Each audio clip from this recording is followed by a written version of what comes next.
My name is Thaddeus King. I am 73 years old, and I have spent my entire life turning water, corn, and patience into the finest bourbon in Kentucky. People say making whiskey is an art, but I learned the hard way that it is actually a war. A war against time, against the elements, and sometimes against the people you let sit at your dinner table. After my wife Beatrice died, her children didn't ask for her photo albums. They didn't ask for her favorite scarf. They stood in my living room, eyes dry, and said, "We want the estate, the business, everything." My lawyer begged me to fight. He told me I could crush them in court. Instead, I looked at him and said, "Give it all to them. Give them every single brick." Everyone thought I had lost my mind. They thought grief had made me senile. At the final hearing, I signed the papers with a smile. The kids smiled back, thinking they had won the lottery. They smiled, right up until the moment their lawyer turned pale, dropped the contract on the table, and whispered, "Oh my God, what have you done?" Before I tell you how I destroyed them by giving them exactly what they asked for, let me know where you are watching from in the comments below. Hit like and subscribe if you have ever had to deal with ungrateful family members who mistook your silence for weakness. 48 hours. That is how long it had been since the heart monitor in the master bedroom flatlined. 48 hours since the love of my life, Beatrice, took her last breath while holding my hand. The house was still filled with the scent of the lilies from the hospice nurse, and the silence was so heavy it felt like it was crushing my ribs. I wasn't at the house. I couldn't bear to be there yet. I was sitting in my office at the distillery, King's Reserve. I built this place from the ground up. I started as a janitor sweeping the floors in 1970. I bought the land when it was nothing but mud and debt. Now it was a multi-million-dollar operation producing small-batch bourbon that won gold medals in Paris and Tokyo. I sat in my leather chair staring at a small framed photo of Beatrice on my desk. It was taken on our honeymoon. She was laughing, her head thrown back, the sun catching the silver in her hair. I poured 2 glasses of our 20-year reserve, one for me and one for her empty chair. I raised the glass to the empty room. "To us, B," I whispered. My voice sounded like gravel grinding together. Bam! The heavy oak door to my office didn't just open. It slammed against the wall with a violence that made the glasses on my desk rattle. I didn't jump. You don't get to be 73 years old and a black business owner in the South by being jumpy. I slowly lowered my glass and looked up. Standing in the doorway were Julian and Courtney. Julian was Beatrice's son from her first marriage. He was 35, wearing a suit that was too tight and a watch that cost more than my first car. He looked sweaty, nervous, his eyes darting around the room like a ferret cornered in a pantry. But it was Courtney, his wife, who commanded the space. She was a petite woman with blonde hair cut sharp as a razor blade and eyes that were cold enough to freeze whiskey. She wasn't wearing black. She was wearing a navy blue power suit carrying a leather briefcase like a shield. Behind them stood 3 men in gray suits, lawyers. I could smell them. They smelled like expensive cologne and billable hours. I took a sip of my bourbon. "The funeral isn't until Thursday," I said calmly. "If you are here to discuss the flower arrangements, you are in the wrong building." Courtney walked into the room, her heels clicking on the hardwood floor. Click, clack, click, clack. It was the rhythm of an invasion. "We aren't here for flowers, Thaddeus," she said. Her voice was crisp, efficient, completely devoid of sorrow. "We are here for business." She dropped a thick stack of documents onto my desk. It landed right next to Beatrice's photo, knocking the frame face down. I stared at the back of the picture frame. I felt a spark of heat in my chest, but I pushed it down. I reached out and gently stood the photo back up. I wiped a speck of dust from Beatrice's smiling face before looking at Courtney. "My wife died 2 days ago," I said. "Her body is currently at the funeral home, and you are here to talk business." "Beatrice is gone," Courtney said, waving her hand dismissively as if swatting away a fly. "And while that is tragic, the market doesn't stop for grief. King's Reserve is a valuable asset, Thaddeus, but it is bleeding potential." She pulled a chair out and sat down without being invited. Julian remained standing by the door, wiping his forehead with a handkerchief. "We have been reviewing the numbers," Courtney continued. "You are running this place like a hobby shop. Handwritten ledgers, no digital marketing. A staff that should have retired 10 years ago. It is quaint, but it is not profitable." "Not really." I looked at Julian. He wouldn't meet my eyes. He was looking at the cabinet where I kept the rare bottles. "Julian," I said, "you grew up in this house. I paid for your college. I paid for your first rehab. I paid for your second rehab. You don't have anything to say. Julian shuffled his feet. Look, Thad, he mumbled. Courtney has a vision. She went to business school. She knows about scaling and branding. We just think it is time for a transition. A transition, I repeated. Courtney leaned forward. Her eyes scanned my face with a look of pure disdain. Let's be honest, Thaddeus, she said. You are 73. You are tired. And frankly, looking at the demographics of the luxury spirits market, the brand needs a face that is a little more relatable to the new clientele. I knew exactly what she meant. She meant white. She meant young. She meant that a weather-beaten old black man with calloused hands didn't fit her vision of a luxury lifestyle brand. I chuckled. It was a dry, humorless sound. So you want to fire me, I said. From my own company. We want you to retire, she corrected. With dignity. She tapped the stack of papers. This is a transfer of control agreement. It grants full executive power to Julian and myself. You retain a 5% honorary stake and a monthly stipend. In exchange, you step down. Immediately. I picked up the document. I didn't read it. I just felt the weight of it. And if I say no, I asked. If I tell you to get the hell out of my office and wait until the reading of the will. Courtney smiled. It wasn't a nice smile. It was the smile of a shark that smells blood in the water. We were hoping you wouldn't say no, she said softly. Because that would force us to file the other paperwork. She signaled to one of the lawyers. He stepped forward and placed a manila envelope on the desk. It was marked confidential, medical. What is this, I asked. It is a timeline of Beatrice's decline, Courtney said. We have hired a medical expert to review her care over the last 6 months. It seems there were several instances where she missed her medication, instances where she fell while under your supervision. My blood ran cold. Beatrice had dementia at the end. I had cared for her day and night. I bathed her. I fed her. I held her when she didn't know who I was. Those missed medications were because she refused to swallow them, spitting them out like a child. The falls happened because she tried to walk when I was asleep in the chair next to her bed. We are prepared to file a civil suit for wrongful death due to negligence, Courtney said, her voice smooth as silk. And potentially we will push for a criminal investigation into elder abuse and manslaughter. I stared at her. The room seemed to tilt. You would accuse me of killing her, I whispered. I loved her more than life itself. Courtney shrugged. It doesn't matter what is true, Thaddeus. It matters what it looks like. Imagine the headlines. Bourbon Baron investigated for wife's suspicious death. The brand would be destroyed. Your legacy would be mud. You would spend your final years fighting to stay out of prison instead of fishing. She leaned back, crossing her legs. Or you can sign the transfer. You walk away with a clean reputation and a little bit of money. Julian gets his birthright. And we take this company into the 21st century. I looked at Julian. He was looking at the floor, his face red.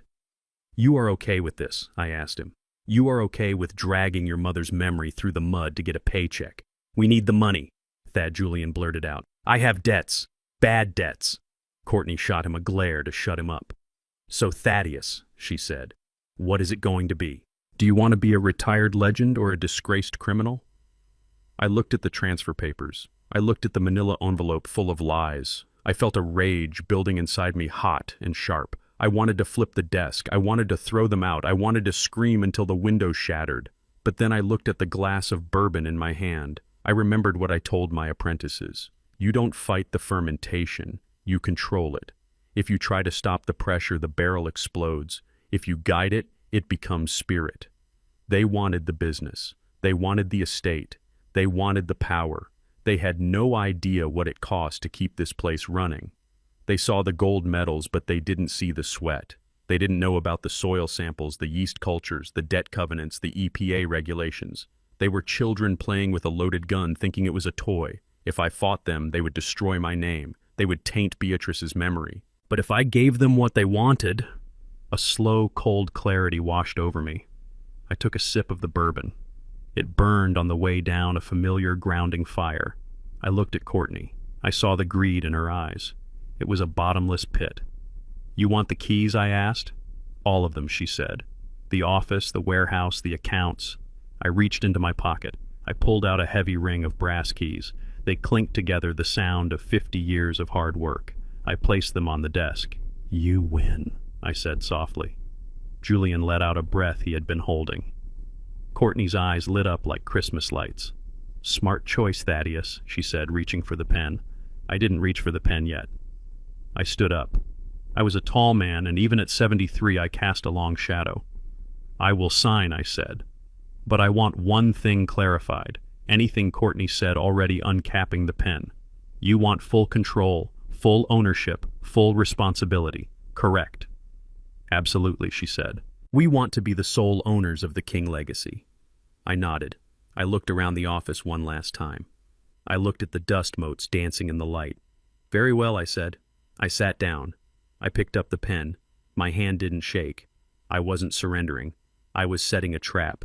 I signed my name, Thaddeus King. I pushed the papers toward her. "Congratulations," I said, my voice void of any emotion. "You just bought yourself a distillery." Courtney snatched the papers up as if afraid I would change my mind. She grinned at Julian. "We did it." I stood up and grabbed my hat from the rack. I didn't take anything else, not the photos, not the awards. "Where are you going?" Julian asked, surprised. "I am going fishing," I said. I walked to the door. I paused and looked back at them. They were already opening the filing cabinets looking for the bank books. "Good luck," I said. "You are going to need it." I walked out of the office, leaving them alone with their prize. They thought they had stripped me naked. They didn't realize I had just handed them a grenade with the pin pulled out, and the countdown had already started. I walked toward the door of my office, the office I had built with 50 years of sweat and sleepless nights, but my hand never reached the brass knob. "Sit down," Thaddeus Courtney said. Her voice wasn't a request. It was an order, like she was talking to a disobedient dog. I stopped. I turned slowly, leaning on the back of the leather armchair that used to belong to my father-in-law before the business went under, and I bought it back from the bank. "I have signed your papers," I said, my voice low and steady. "I have given you the company. What more do you want?" "We need to secure the physical assets," she said, snapping her fingers. Suddenly the heavy oak door opened again, but it wasn't a lawyer who walked in. It was Sam. Big Sam, the head of security. A man I had hired 20 years ago when he was fresh out of the army and down on his luck. A man whose daughter's tuition I had paid for when she got into Howard University. A man I considered a friend. "Sam," I said, feeling a wave of relief. "Good. Escort these people off the property. They are harassing me." Sam didn't move. He stood in the doorway, his massive frame blocking the exit. He was wearing the uniform I had designed with the Gold King's Reserve crest on the chest. But he wasn't looking at me. He was staring at the floor, twisting his cap in his large hands. "Sam." I repeated, a cold knot forming in my stomach. "Did you hear me?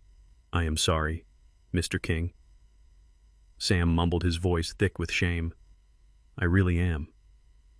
But Mrs. Courtney said my pension was at risk if I didn't cooperate. My wife needs her insulin, sir. You know how it is." I looked at Sam. Then I looked at Courtney. She was smirking, examining her fingernails as if she hadn't just bought a man's loyalty with fear. "Sam works for the company," Thaddeus Courtney said lightly.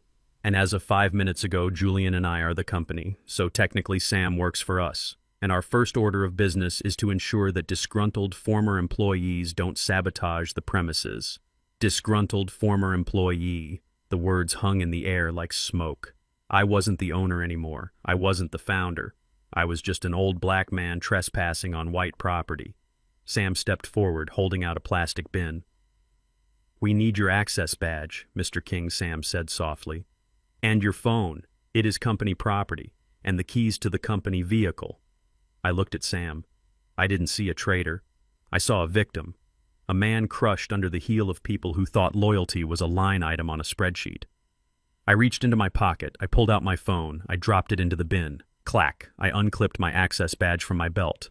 The one that said founder. I dropped it. Clack. I pulled the keys to the truck out. Not my personal truck. The company truck. The Ford F-150 I used to drive through the muddy fields to inspect the corn harvest. I dropped them. Clack. "Is that all?" I asked, looking straight at Courtney. "Not quite," she said. She stood up and walked around the desk. She stopped right in front of me, invading my personal space. She smelled of vanilla and malice. "We need the iron key," she whispered. The room went dead silent. Even Julian looked up from his shoes. The iron key wasn't on the normal ring. It hung on a separate chain around my neck, tucked under my shirt. It was an old skeleton key, heavy and rusted, that opened the heavy padlock on warehouse number 1. Warehouse number 1 wasn't just a building. It was the sanctuary. It was where we kept the Pappy Van Winkle competitors, the barrels that had been aging for 20-25 years, the experimental batches, the history of the King family in liquid form. I took a step back. My hand instinctively went to my chest. "No," I said. "You don't need that key. That warehouse is climate-controlled manually. Only I know how to adjust the vents. If you open it up, if you let the humidity fluctuate, you will ruin $5 million worth of bourbon." Courtney laughed. $5 million. Is that what it is worth on the books? She turned to Julian. See, I told you he was hoarding the good stuff. She turned back to me, her hand held out, palm up. Give it to me, Thaddeus. You don't understand, I pleaded, trying one last time to appeal to their business sense, if not their humanity. That whiskey isn't ready. It needs another 3 years in the oak. If you bottle it now, it will be bitter. It will destroy the brand reputation. You can't rush time, Courtney. Time is money, she snapped. We have a liquidity problem, Thaddeus. We have investors lined up who want a quick return. We are going to bottle the reserve stock immediately. We will call it the Founder's Farewell Edition. Marketing gold. We will sell it for $300 a bottle and clear the inventory by Christmas. I stared at her in horror. She was going to take my life's work, the whiskey I had nurtured like a child, and sell it as a gimmick. She was going to drain the barrels dry for a quick cash grab. You are going to kill the company, I whispered. If you sell bad whiskey at a premium price, no one will ever buy a bottle of King's Reserve again. That is our problem, not yours, she said. The key. Now. Or Sam will take it from you. I looked at Sam. He looked like he wanted to sink into the floor. He wouldn't hurt me, I knew that. But if I forced him to choose between me and his wife's medicine, I would break him. And I wouldn't do that to a man. I reached up. I unbuttoned my collar. I felt the cold metal of the key against my skin one last time. It felt like a heartbeat. I pulled the chain over my head. The heavy iron key swung in the air, catching the light. Courtney's eyes widened. She licked her lips. It was pure greed, naked and ugly. I held the key out, but I didn't drop it in her hand. I held it tight. You want this? I asked. You really want this? Yes, she hissed, reaching for it. I pulled it back an inch. You know, I said slowly, looking from her to Julian. My father used to say that a key is a dangerous thing. It can open a door to heaven, or it can open a cage for a monster. You think this key unlocks a fortune. I paused. But you have no idea what you are unlocking. Just give it to me, Courtney shrieked, losing her patience. She lunged forward and snatched the key from my hand. The chain snapped with a sharp sound. She clutched it to her chest, breathing hard. She looked at Julian, triumphant. We got it, she said. We got everything. She turned to Sam. Escort him out. And Sam, if he tries to take so much as a pencil, you tackle him. I adjusted my hat. I smoothed down my jacket. I looked at the empty desk. I looked at the picture of Beatrice still smiling, unaware that her children were vultures picking the meat off her husband's bones. I didn't feel anger anymore. That hot rage from earlier had cooled into something else, something harder, like steel tempering in oil. They wanted the keys, they wanted the warehouse, they wanted the title. But they didn't know the first rule of whiskey making. You own the barrel, but the angels own the share, and sometimes the angels take more than you expect. I looked at Courtney clutching that iron key like it was the One Ring. She didn't know that the inventory in Warehouse 1 was classified under a special provision in the company bylaws. A provision I had written 40 years ago when I was just a paranoid young man protecting his recipes. She owned the building, she owned the company, but she hadn't read the fine print about the liquid inside the barrels. A strange calm settled over me. It was the calm of a man who knows the bridge is rigged to blow, and he is the only one who knows where the detonator is. You have the key. Courtney? I said, my voice low and raspy. You have the office. You have the name. I walked to the door, stepping aside so Sam didn't have to block me. I stopped in the doorway and looked back. You wanted it all. So I am giving you all of it. Every headache, every debt, every leaky pipe, and every hidden clause. What are you mumbling about, old man? Julian sneered now that he felt safe. Just go. I looked at Julian. I hope the money keeps you warm, son, I said, because winter is coming. And you just kicked out the only man who knows how to keep the furnace running. I walked out into the hallway. The fluorescent lights hummed overhead. People were watching. The secretaries, the bottling line workers, the interns. They stood in the doorways, silent, watching the founder being marched out by security. Some of them were crying. Mrs. Higgins, the bookkeeper, had her hand over her mouth. I didn't look down. I kept my head high. I walked with the rhythm of a man who had nothing to hide and nothing to lose. Sam walked beside me, his heavy boots thudding on the concrete. "I am sorry, Mr. King," he whispered again when we reached the exit. I stopped. I put a hand on his shoulder. "Don't be, Sam," I said. "You did what you had to do. Now listen to me." I leaned in close. "Update your resume, Sam, and tell the good guys on the floor, Mrs. Higgins, the distillers, the warehouse crew, tell them to keep their heads down. Do not sign anything. And do not under any circumstances intervene when the machines start to break." Sam frowned. "When they start to break." I smiled, a small cold smile. "Things fall apart when they aren't loved, Sam. Just watch." I pushed open the heavy steel doors and stepped out into the Kentucky sunlight. The air smelled of corn mash and damp earth. It was the smell of home. But it wasn't my home anymore. I walked to the curb. I didn't have a car. I didn't have a phone to call a cab. I was 73 years old, standing on the side of the highway with nothing but the clothes on my back and a hat on my head. A black sedan pulled up. The window rolled down. It was Dante Ross, my personal attorney, the young man I had put through law school. "Get in, Thaddeus," he said, his face grim. "I saw them escort you out on the cameras. Did you sign it?" I opened the door and climbed in. My knees ached. "I signed it, Dante," I said, buckling my seatbelt. Dante hit the steering wheel. "Why? We could have fought them. We could have dragged this out for years. You just handed them a legacy worth $20 million. I looked out the window as we drove away. I watched the distillery disappear in the rearview mirror. The place where I had kissed Beatrice for the first time. The place where I had grieved her. "I didn't hand them a legacy, Dante," I said softly. "I handed them an anchor, and they just tied it around their own necks." Dante looked at me confused. "What do you mean?" "Drive me to the river, Dante," I said, closing my eyes. "I have some fishing to do, and while I am fishing, I want you to pull the deed for the land underneath the parking lot, the one with the EPA restriction." Dante's eyes went wide in the rearview mirror. "The clay deposit." "Exactly," I said. "And then I want you to look up the acceleration clause in the bank loan." "Thaddeus," Dante whispered. "That is nuclear." "No, son," I said, settling back into the seat. "That is just business. They wanted the king's reserve. Now they are going to get the king's justice." I watched the trees blur past. Julian and Courtney were probably popping champagne right now. They were probably toasting to their victory. Let them drink. Let them celebrate. Because tomorrow the hangover begins. The house I shared with Beatrice for 40 years was a sprawling Victorian mansion that sat on the hill overlooking the distillery. It had 6 bedrooms, a wraparound porch, and a garden where my wife used to grow prize-winning roses. It took me exactly 2 hours to pack.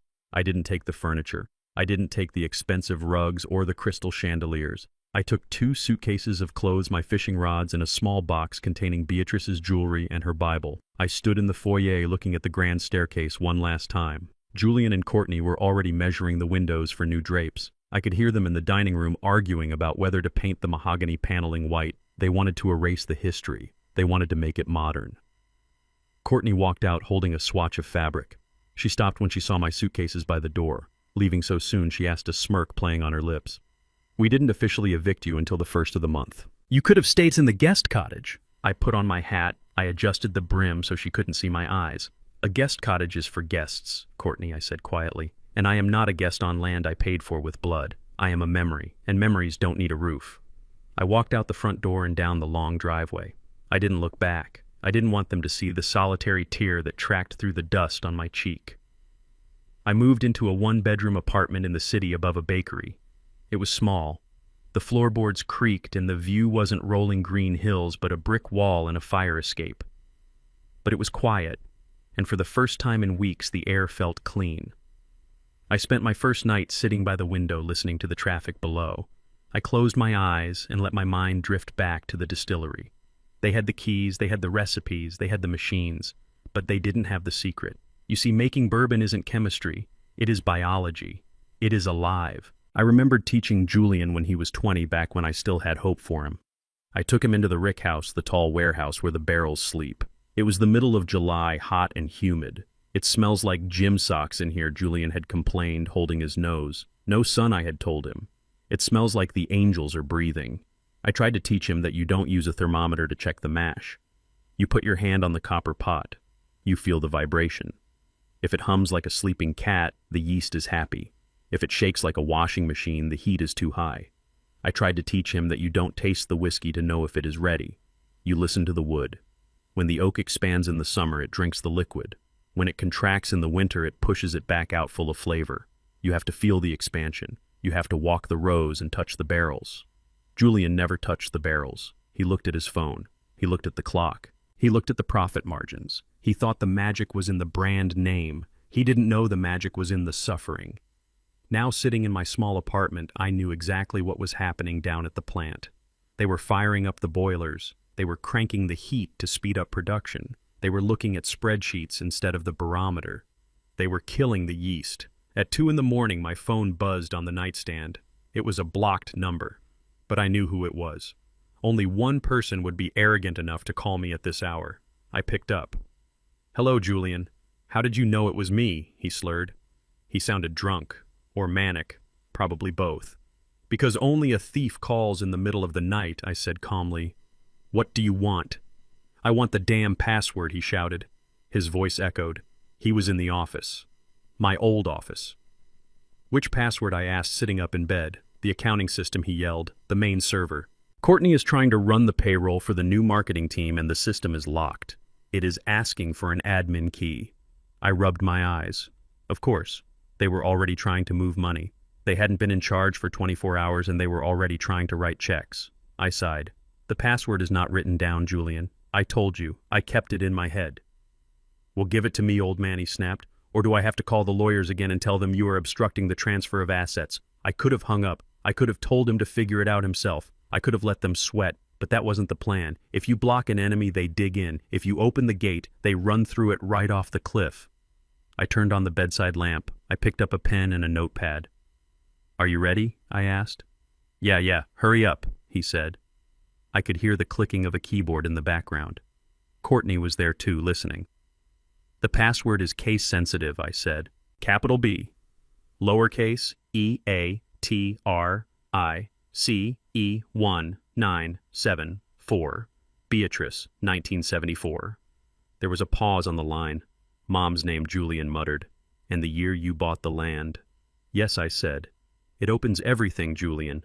The payroll, the vendor contracts, the bank lines of credit, and the debt schedules." "Got it," he said. I heard the beep of the enter key, then a cheer. "We are in." He laughed. A cruel, victorious sound. "See, Thaddeus, was that so hard? We don't need you, we just needed your codes. Now go back to sleep. Try not to die in that dump you rented." He was about to hang up. "Julian," I said. My voice was sharp enough to cut through his drunken haze. What, he snapped. "I just gave you the keys to the kingdom," I said. "But I need to give you a warning." "We don't need your warnings," he scoffed. "You do," I said. "Because you are looking at the available balance column right now, and it looks like a lot of money." "It is a lot of money," he bragged. $3 million in cash." "Yes," I said. "But you haven't clicked on the tab marked liabilities yet." I leaned back against the headboard. "Be careful with the numbers, Julian. They look tame on a screen. But if you don't treat them with respect—" I paused for effect. "They bite." I hung up the phone. I stared at the wall. He wouldn't look at the liabilities tab. Not tonight. They were too busy celebrating the $3 million in the operating account. They didn't know that $3 million was earmarked for the grain suppliers, the barrel coopers, and the federal excise tax due next week. They thought it was profit. They were about to spend the tax money on new office furniture. I turned off the light and pulled the thin blanket up to my chin. "Sleep tight, Julian," I whispered to the dark room, "because the numbers are waking up. And they are very, very hungry." The apartment above the bakery smelled of yeast and cinnamon, a scent that used to remind me of the mash tanks at the distillery. Now it just reminded me of what I had lost. I spent my days sitting in a second-hand armchair, staring at the brick wall across the alley, my phone resting on the small side table like a dormant grenade. I didn't need to visit the distillery to know what was happening. I had eyes everywhere, the cleaning crew, the delivery drivers, the people invisible to women like Courtney and men like Julian. They were my network, my underground resistance whispering reports to me through encrypted text messages and hushed phone calls. And the news they brought was a massacre. It started on a Tuesday morning. Courtney arrived in her Porsche wearing sunglasses that covered half her face, holding a clipboard that acted as her executioner's axe. She didn't call a meeting. She didn't look people in the eye. She just pointed. You, and you, out. Mrs. Higgins, who had managed the accounts payable since 1985, was given 10 minutes to pack her box. She was 68 years old, a widow who treated every dollar in the company account as if it were her own. Courtney told her she was redundant. She said they were moving to a cloud-based AI system that didn't require manual entry. Then came the bottling line. Most of the men there were guys I had grown up with, men with gray in their beards and arthritis in their knuckles, men whose skin looked like the dark oak of the barrels they handled. They were slow, maybe, but they were precise. They knew that if you shook the bottle too hard during the filling, you bruised the spirit. Courtney fired them all. 12 men, 80 years of collective experience wiped out in an afternoon. She told them they didn't fit the new aesthetic. The new aesthetic. By Wednesday, the replacements arrived. They were kids. 20-something hipsters with manicured beards and ironic tattoos recruited from a temp agency in the city. They didn't know the difference between bourbon and rye. They didn't care about the craft. They cared about the paycheck and the Instagram opportunities. I watched the photos pop up on social media. My phone screen became a window into hell. There were pictures of the new staff leaning against the copper pot stills, flashing peace signs, wearing t-shirts that said Bourbon Bay. Courtney had installed neon lighting in the fermentation room, pink and blue neon, in a room that required total darkness and temperature control to let the yeast sleep. She was turning my cathedral into a nightclub. My chest ached. It felt like a physical weight pressing down on my lungs. I wanted to march down there. I wanted to tear down the neon lights and apologize to every single person she had humiliated. But I stayed in my chair. I drank my tea. I waited. Then came the call that almost broke me. It was Thursday evening. Dante Ross, my lawyer, burst into my apartment without knocking. He was out of breath.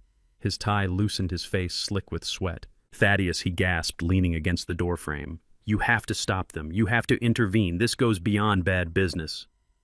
This is sacrilege. I looked at him over the rim of my teacup. Sit down, Dante, I said softly. You are letting the heat get to you. He didn't sit. He paced the small room, waving his arms. They opened warehouse number 1, Thaddeus. My hand froze. The teacup rattled against the saucer. Warehouse number 1. The sanctuary. The place where I kept the 20-year-old barrels. The reserve stock that was meant to be the legacy of the King name. They cut the lock, Dante shouted. They used bolt cutters because you wouldn't give them the key. And they are rolling the barrels out. Right now. I set the tea down slowly. I didn't want to drop it. What are they doing with them? I asked, my voice barely a whisper. They are bottling it, Dante said, his voice cracking. They are dumping 20-year-old single-barrel bourbon into the mixing vats. They are diluting it with the cheap 3-year-old stuff from the back lot to increase the volume. I closed my eyes. Diluting it. It was like taking a masterpiece painting and using it to patch a hole in the roof. Why, I asked. Because they are broke, Dante said. Julian spent the operating cash on a new fleet of company cars and a renovation of the executive suite. They have a liquidity crunch. So Courtney decided to launch a flash sale. He pulled out his phone and showed me a digital flyer. The King's Founder Edition. Rare 20-year blend. Only $49.99. Get it while it lasts. $50. They were selling bourbon that was worth $500 a bottle for $50. They were liquidating the company's most valuable asset for pennies on the dollar just to pay the electric bill. They are destroying the brand, Dante yelled. Once people taste that swill, that mix of gold and garbage, the reputation of King's Reserve is dead. No connoisseur will ever touch us again. Thaddeus, we have to file an injunction. We have to sue for mismanagement. We can argue they are violating the fiduciary duty to the minority shareholder. That is you. I stood up. I walked to the window. I looked out at the brick wall. I could see it in my mind. The forklift tearing through the quiet dust of Warehouse 1, the bung hammers smashing open the seals, the golden liquid aged for 2 decades in silence and darkness being churned into a stainless steel vat with cheap, immature spirits. It hurt more than the day I lost the building. It hurt more than the disrespect. It felt like they were bleeding me dry. But then I remembered the trap. I remembered the contract they had signed. I remembered the specific wording of the transfer agreement. I turned back to Dante. He was already pulling legal pads out of his briefcase, ready to go to war. "Put the paper away, Dante," I said. He looked at me stunned. "What?" I said, "Put it away. We are not suing. We are not filing an injunction." "But Thaddeus," he pleaded, "they are killing your baby. They are bleaching the soul out of the place. If we wait, there will be nothing left to save." I walked over to him and placed a hand on his shoulder. I felt the tension vibrating in his body. He was a good man. He loved the distillery almost as much as I did. "Dante," I said gently, "do you know why I built warehouse number 1 with a dirt floor instead of concrete?" He blinked, confused by the sudden change of topic. Because it helps regulate the humidity." "Yes," I said. "And do you know what happens when you disturb the ecosystem of a dirt floor warehouse that hasn't been opened in 20 years? He shook his head. I smiled. It was a sad smile, but it had teeth. "When you roll those heavy barrels out, you disturb the soil. You change the airflow. And if you aren't careful, if you don't know the land, you wake up things that have been sleeping." I walked back to my chair and sat down. "Courtney wants to sell the reserve stock. She wants to make a quick $1 million to cover her mistakes. She thinks she found a treasure chest." I picked up my tea. It was cold now, but I drank it anyway. "Let them do it, Dante." "Thaddeus, are you insane?" Dante whispered. "No," I said. "I am patient." I leaned forward. "They are bottling the inventory. That means they are claiming ownership of the inventory. They are putting their names on the labels. They are taking the money for the sale." "Yes," Dante said. "That is the problem." "No," I said. "That is the evidence." I looked at the clock on the wall. It was 7 p.m. They were probably running the bottling line right now, pushing the workers to go faster, spilling precious drops on the floor in their greed. "Dante," I said, "I want you to go home. I want you to sleep. And tomorrow morning I want you to go to the courthouse, not to file a lawsuit." Then what, he asked. "I want you to pull the original land survey from 1974, I said. The one attached to the EPA deed restriction. And I want you to be ready. Ready for what? Ready for the moment they realize that by opening Warehouse 1 they didn't just find whiskey. They found the reason I got that land for cheap." Dante stared at me. He was starting to understand. The gears were turning behind his eyes. "The soil," he whispered. "The soil," I agreed. "Let them bottle it, Dante. Let them ship it. Let them cash the checks. Because the higher they climb on this mountain of greed, the harder they are going to fall when the ground gives way." Dante slowly put his notepad away. He looked at me with a mixture of fear and awe. "You knew they would do this," he said. "You knew they would go for the quick cash." "I didn't know," I said, looking back out the window. "But I hoped." I took a deep breath. "Go home, son. Let the children play with their matches. We will be there with the fire extinguisher when the house starts to burn, but not a second before." Dante nodded. He walked to the door, then stopped. "It is hard to watch, Thaddeus. It is hard to watch them desecrate it." "I know," I whispered. He left, closing the door softly. I sat alone in the dark. I could feel the distance between me and my life's work growing, stretching like a rubber band. Courtney thought she was winning. She thought she was erasing me. She was firing my people, painting over my history, and selling my soul for $50 a bottle. But she forgot one thing. Bourbon has a memory. It remembers the corn. It remembers the wood. And it remembers the hands that made it. And it never ever forgives a traitor. I closed my eyes and waited for the crash. The elevator ride to the 14th floor of the Ross & Associates building was silent. I stood in the corner of the metal box, watching the numbers tick upward. I was wearing my Sunday suit, the one Beatrice used to iron for me. It was a little loose around the waist now. Stress is a diet that no doctor recommends, but it is effective. When the doors opened, I didn't see a receptionist. I saw Dante Ross waiting for me in the hallway. He wasn't wearing his lawyer face, he was wearing the face of a terrified son. "Thaddeus," he said, grabbing my hand, "thank God you are here. Please tell me you changed your mind. Please tell me we are filing the injunction today." I looked at the young man. I remembered him as a skinny kid running around the bottling line while his father, my old foreman, shouted at him to stay away from the glass. I had paid for his undergraduate degree. I had paid for law school. I had bought him his first suit. He wasn't just my lawyer. He was the son I wished Julian had been. I walked past him toward his office. "Is the coffee hot, Dante?" I asked. He stuttered, following me. "Yes, it is hot. But Thaddeus, listen to me. I saw the sales figures. I saw the marketing plan. They are going to bankrupt the company in 6 months." I walked into his office and sat down in the heavy leather chair. The view from the window was spectacular. You could see the whole city, and if you squinted, you could see the green hills where my distillery lay, choking under the weight of neon lights and greed. Dante slammed the door shut and paced the room. "They are selling the reserve stock for $50, Thaddeus. $50. It is criminal. If we file for a competency hearing or if we argue breach of fiduciary duty, we can freeze their assets. We can stop them." He slammed his hands on his desk, leaning over to look me in the eye. "Why are you letting them do this? You are giving a loaded gun to a robber and hoping he doesn't shoot you." I took off my hat and set it on the desk. I poured myself a cup of black coffee from the silver carafe. I took a sip. It was bitter. "Good. Sit down, Dante," I said. He didn't move. "Sit down, son," I repeated, my voice dropping an octave. Dante sank into his chair, looking defeated. He ran a hand through his hair. "I just don't understand, Thaddeus. You fought for that land. You fought the banks. You fought the racism. You fought the drought of '88. And now you are just surrendering." I looked at the steam rising from the coffee cup. "Do you remember the first lesson I taught you about bourbon, Dante?" I asked. Dante blinked. He looked confused. "Thaddeus, we are talking about a $20 million lawsuit, not a tasting class." "Humor me," I said. "What is the most important part of the whiskey?" Dante sighed. "The water. The limestone water from the aquifer." "No," I said. "The mash bill," he guessed. "The percentage of corn to rye." "No." I leaned forward. "It is the barrel, Dante. The wood." I tapped the mahogany desk with my finger. "You can take the purest water in Kentucky. You can take the finest corn. You can distill it until it is clear as a diamond.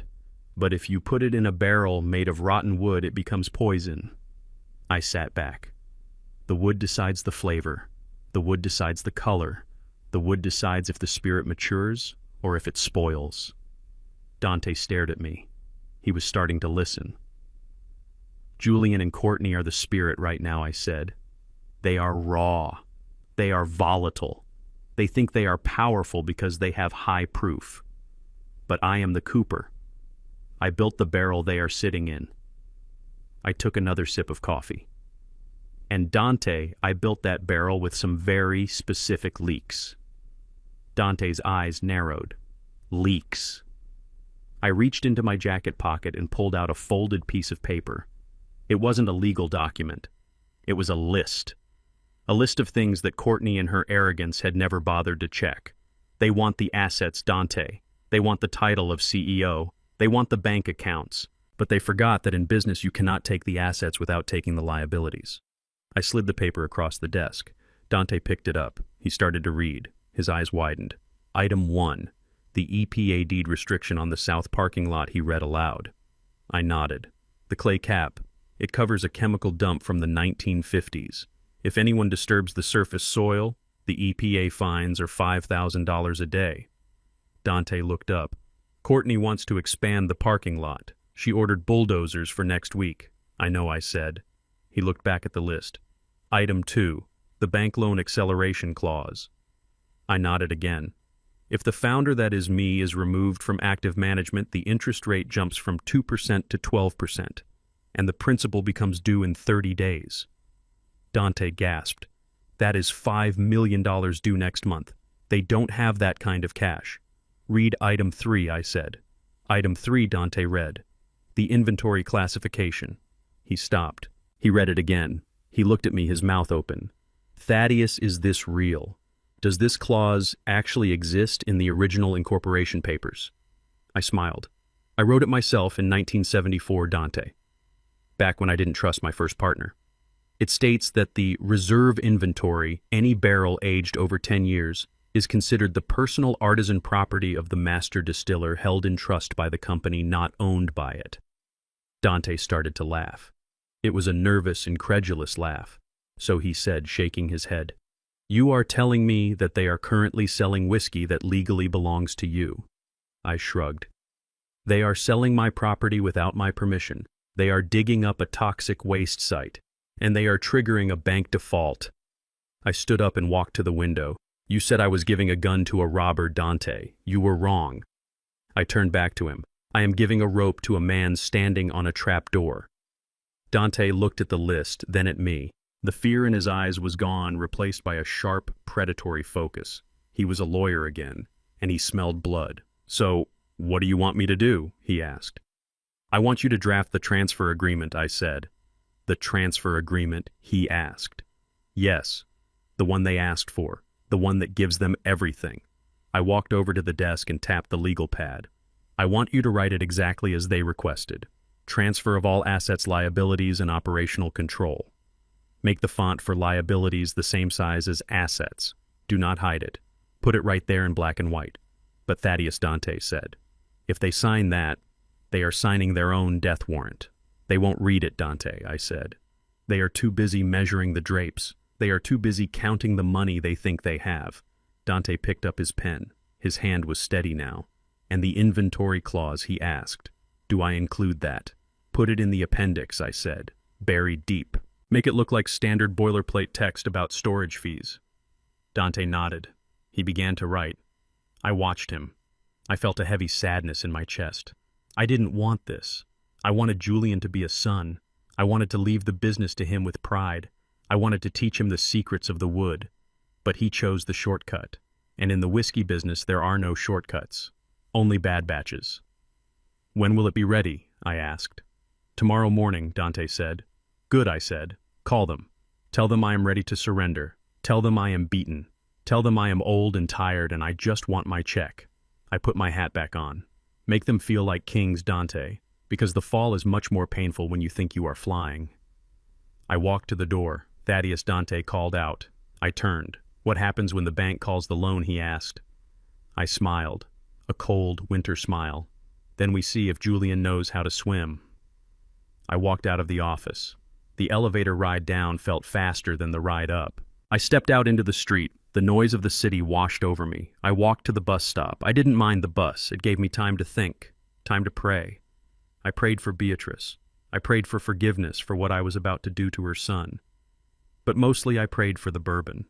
I hoped the angels would protect it for just a little longer, because the devil was coming to collect his due, and he was bringing a contract signed in ink and greed. The conference room at Ross & Associates was designed to intimidate. It was a glass cage suspended 14 stories above the city, filled with the smell of lemon polish and the low hum of expensive air conditioning. I walked in with my hat in my hand. Dante Ross walked beside me carrying the briefcase that contained the death warrant for my company. He looked pale. He kept adjusting his tie, checking his watch, sweating despite the chill in the room. But I wasn't sweating. I felt a strange, cold clarity. It was the same feeling I used to get right before a thunderstorm broke over the distillery when the air pressure dropped and the birds stopped singing. They were waiting for us at the head of the table. Courtney and Julian. If they looked arrogant in my office 2 days ago today, they looked like royalty. Courtney was wearing a white dress that looked like it belonged on a yacht in the Mediterranean. She had a diamond tennis bracelet on her wrist that caught the overhead lights, sending little sharp daggers of glare across the mahogany table. Julian was wearing a suit that was a shade of blue too bright for business. He was leaning back in the chair, his feet resting on the rungs, spinning a gold pen between his fingers.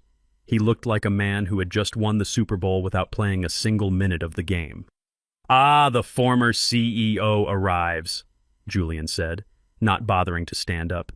"You are 5 minutes late, Thaddeus." In the new King's Distillery, punctuality is going to be a core value. I pulled out the chair at the opposite end of the table. I sat down slowly. I placed my hat on the empty seat next to me. "I am not the CEO anymore, Julian," I said calmly. "I am just a signatory, and traffic doesn't care about your core values." Courtney smiled. It was a tight plastic smile. "Let's not bicker," she said, smoothing her dress. "We are here to finalize the transition. It is a happy day. We are keeping the business in the family. That is what Beatrice would have wanted." Don't say her name, I thought, but I kept my face like stone. Dante opened his briefcase. His hands were shaking slightly as he pulled out the document. It was 3 inches thick, the Transfer of Assets and Liabilities Agreement. He placed it in the center of the table. It landed with a heavy thud. "This is the standard transfer agreement," Dante said, his voice tight. "As requested, it grants full operational control, all physical assets, all brand intellectual property, and all financial instruments to the new entity formed by Mr. Julian and Mrs. Courtney." He paused, looking at me, then at them. "It also includes the full assumption of all debts, obligations, and regulatory compliance requirements." Courtney waved her hand dismissively. Yes, the legal mumbo-jumbo," she said. "We know. We get the assets, we pay the bills. It is how business works. Just show us where to sign." She reached for the document. "Hold on," Julian said. He sat up, putting his elbows on the table. He reached into his jacket pocket and pulled out a check. He slid it across the long, polished surface of the table. It stopped right in front of me. I looked down. It was a cashier's check for $100,000. "What is this?" I asked. "It is a severance package," Julian said, grinning. "Or a retirement gift. Call it what you want." He leaned back, looking pleased with himself. "Courtney and I talked about it. The original agreement said we only had to pay you a monthly stipend, but we felt generous. We figured you might want to buy a little fishing boat, or maybe move into a nice condo in Florida where the humidity is better for your joints." He laughed. A short, cruel bark. $100,000. For a company that generated $10 million in revenue last year. For the land. For the brand. For 50 years of my life. They were buying my legacy for the price of a used luxury car. I looked at the check.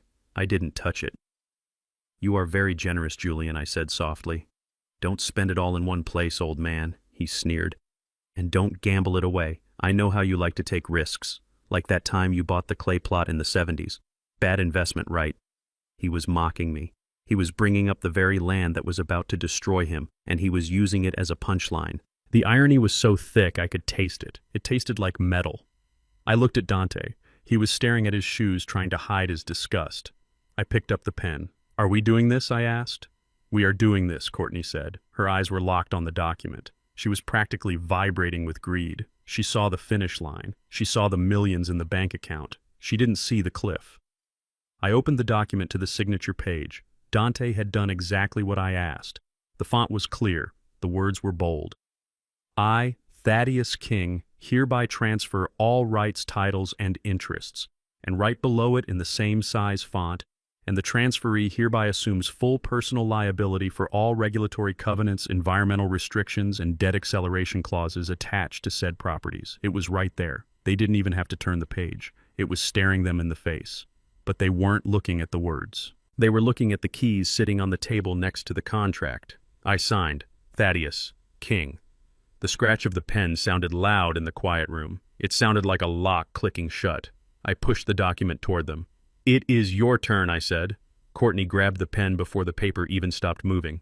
She signed with a flourish, a big looping signature that took up half the page. Julian signed next to her. He didn't even look at the page. He was looking at me, smiling, that arrogant, victorious smile. "Done," he said, dropping the pen. "Done," Courtney echoed. She snatched the document up and handed it to their lawyer, who stuffed it into his briefcase as if he were afraid I would try to eat it. "Well," Thaddeus Courtney said, standing up, "I would offer you a drink to celebrate, but we are saving the good stuff for the launch party tonight. You know, the Founder's Farewell Edition." She picked up the keys. She jingled them. I stood up. My knees popped. I felt light. Incredibly, terrifyingly light. The weight of the company, the weight of the debt, the weight of the EPA, the weight of the bank, it was all gone. It had just transferred across the table to the woman in the white dress. I picked up my hat. I picked up the check for $100,000. I folded the check and put it in my pocket. "Thank you for the drink offer, Courtney," I said, "but I have my own bottle at home." I looked at Julian. "You said I made a bad investment in the 70s, Julian. The clay plot." "Yeah," he laughed. "Useless dirt. You can't grow corn on clay." I nodded slowly. "You are right, son. You can't grow corn on clay, but you can bury things in it." Julian frowned. What is that supposed to mean? I didn't answer. I looked at Dante. Are we finished here, counselor? We are finished, Mr. King Dante said. I turned to leave. I walked to the door, my steps echoing on the marble floor. Wait, Courtney called out. I stopped my hand on the door handle. What is the passcode for the safe in the office? She asked. You never gave it to us. I turned back. They were standing there, the keys in their hands, the contract signed, the world at their feet. They looked so powerful. They looked so doomed. I smiled. It wasn't a nice smile. The safe is open. Courtney, I said. I left it unlocked for you. She frowned. Why? Because there is nothing in it, I said. I opened the door. You have the contract, Julian. You have the keys. You have the title. I looked them both in the eye. It is yours. All of it. The profits, the problems, the history. I put my hat on my head. Good luck with the legacy. I walked out. I heard Julian laugh behind me. Crazy old coot, he said. He thinks he is being profound. I walked down the hallway to the elevator. Dante was right on my heels. He looked like he was about to pass out. Thaddeus, he whispered as the elevator doors closed, shutting out the sight of the Ross and Associates logo. They didn't even read the environmental clause. They didn't even look at the appendix. I watched the numbers on the display tick down. 14, 13, 12. Greed makes you blind, Dante, I said. They were looking at the mountaintop. They forgot to look at the trail. But the bank, Dante said. When they trigger the acceleration, I held up my hand. Not yet, I said. Let them have their party. Let them pop the champagne. Let them feel like gods for one night. The elevator hit the lobby with a soft ding. The doors opened. I walked out into the busy street. The sun was shining. For the first time in 40 years, I didn't have a company to run. I didn't have a payroll to meet. I hailed a taxi, whereto the driver asked. The river, I said. I had a date with a fishing pole. And Julian had a date with destiny. He just didn't know it yet. As the taxi pulled away, I touched the pocket where the check was. $100,000. I would frame it. I would hang it on my wall. A souvenir of the day I sold my enemies the rope they used to hang themselves. I sat in my small apartment above the bakery, the smell of rising dough battling with the scent of the city exhaust drifting through my open window. It was Friday night. Down at the distillery just 5 miles away, the sky was lit up with spotlights. I didn't need to be there to see it. I just had to open my phone. Courtney and Julian were live streaming. I watched on the small cracked screen of my phone as my life's work was turned into a backdrop for their vanity. They had transformed the loading dock into a dance floor. There were velvet ropes. There were servers carrying trays of my 20-year reserve, mixing it with Diet Cola and energy drinks. I watched Courtney hold her phone up high, capturing the crowd of strangers who were drinking my bourbon without tasting it. She was wearing a silver dress that sparkled under the strobe lights. "Hey guys," she shouted over the thumping bass of the music. "Welcome to the new King's Distillery. We are finally bringing some class to this place. Look at this turnout. We are disrupting the industry. We are the future." She panned the camera to Julian. He was standing on a table, a bottle of reserve in one hand and a cigar in the other. He looked sweaty and manic. To the kings, he roared, spilling whiskey down his chin. To the new era. Out with the old, in with the gold. The crowd cheered. They didn't know they were cheering for a funeral. I turned off the phone. I couldn't watch them spill anymore. It felt like watching someone bleed. But while they were dancing, something else was happening. Something silent. Something dangerous. The distillery wasn't just a building, it was a living, breathing beast. And like any beast, it reacted to stress. I had built the ventilation system in warehouse number 4 myself in 1982. It wasn't a modern HVAC system with digital thermostats. It was a system of louvers and vents operated by a series of heavy iron chains and pulleys. We called it the iron lung. Every morning at 5 a.m. for 40 years, I would walk through the warehouse. I would lick my finger and hold it up to test the wind. I would check the humidity in the air. If it was a dry heat, I closed the lower vents to trap the moisture. If it was a wet heavy heat, I opened the roof cupolas to create a draft. You had to drive it like a car. You had to listen to it. But Julian didn't know about the iron lung. He didn't know that the passive airflow was the only thing keeping the internal temperature from spiking to 120 degrees in the Kentucky summer. And this week we were in the middle of a heat wave. I closed my eyes and leaned back in my chair. I could imagine the inside of the warehouse right now, the heat rising from the asphalt parking lot, the sun beating down on the tin roof, the air inside becoming heavy, thick, and suffocating. Inside those barrels, the whiskey was expanding. It was pushing against the wood. It was desperate to breathe. But the vents were closed because no one had pulled the chains. The pressure was building. Back at the party, the music was getting louder. The bass was vibrating the ground. One of the new employees, a young kid named Kevin, who Julian had hired to replace my foreman, was standing near the control panel for the fermentation tanks. I knew Kevin. He was a nice kid, but he thought whiskey was made by pushing buttons. I imagined the scene. I didn't need a camera. I knew the rhythm of disaster. Kevin was probably looking at the pressure gauge on tank 3. The needle was probably in the red, because when you play loud music with heavy bass next to a fermentation tank, the vibration agitates the yeast. It wakes them up. It makes them work too fast. The heat from the fermentation rises uncontrollably. I could see Kevin running through the party, dodging the dancers trying to find Julian. Mr. King, Kevin would say, shouting over the music. "Mr. King, we have a problem." Julian would look down from his table, annoyed that his celebration was being interrupted. "What is it?" he would snap. "Can't you see I am busy?" "The temperature in the mash tun is spiking," Kevin would say, "and the sensors in the warehouse are blinking. It says the humidity is critical." Julian would laugh. He would wave his hand, splashing expensive bourbon on the floor. "It is just a glitch, kid," Julian would say. "That equipment is older than you are. It is always blinking." Thaddeus was too cheap to upgrade it. But Sir Kevin would persist. "The reading is really high. Should we turn on the emergency fans?" Julian didn't know where the switch for the emergency fans was. I had hidden it behind a false panel to keep people from bumping it. "Just ignore it," Julian would yell. "We are buying all new digital tanks next week anyway. Just let it run. If it breaks, we will replace it. Go get a drink. Enjoy the party. If it breaks, we will replace it." That was the mantra of his generation. Dispose, replace, upgrade. But you can't replace a 20-year-old barrel. Once the wood splits, the time is lost. Once the spirit evaporates, it is gone forever. I sat in my apartment listening to the hum of the refrigerator. I knew what was happening in the dark silence of the warehouse while the party raged outside. The heat was forcing the liquid deep into the wood staves. Too deep. The pressure was popping the bungs, the wooden stoppers, just a fraction of an inch. The angels share. The alcohol vapor that usually evaporates slowly over years was now pouring out into the enclosed space. The air in the warehouse was becoming explosive. It was thick with ethanol fumes. One spark, one faulty wire, one cigarette tossed carelessly by a party guest wandering where they shouldn't be, and boom. But the explosion didn't happen that night. The angels were merciful, or maybe they were just waiting for a better moment.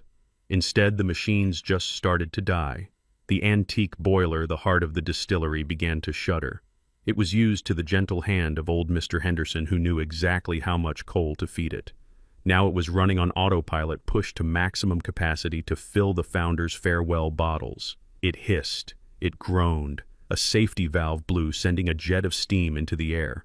At the party, the guests cheered when they heard the noise. They thought it was part of the show.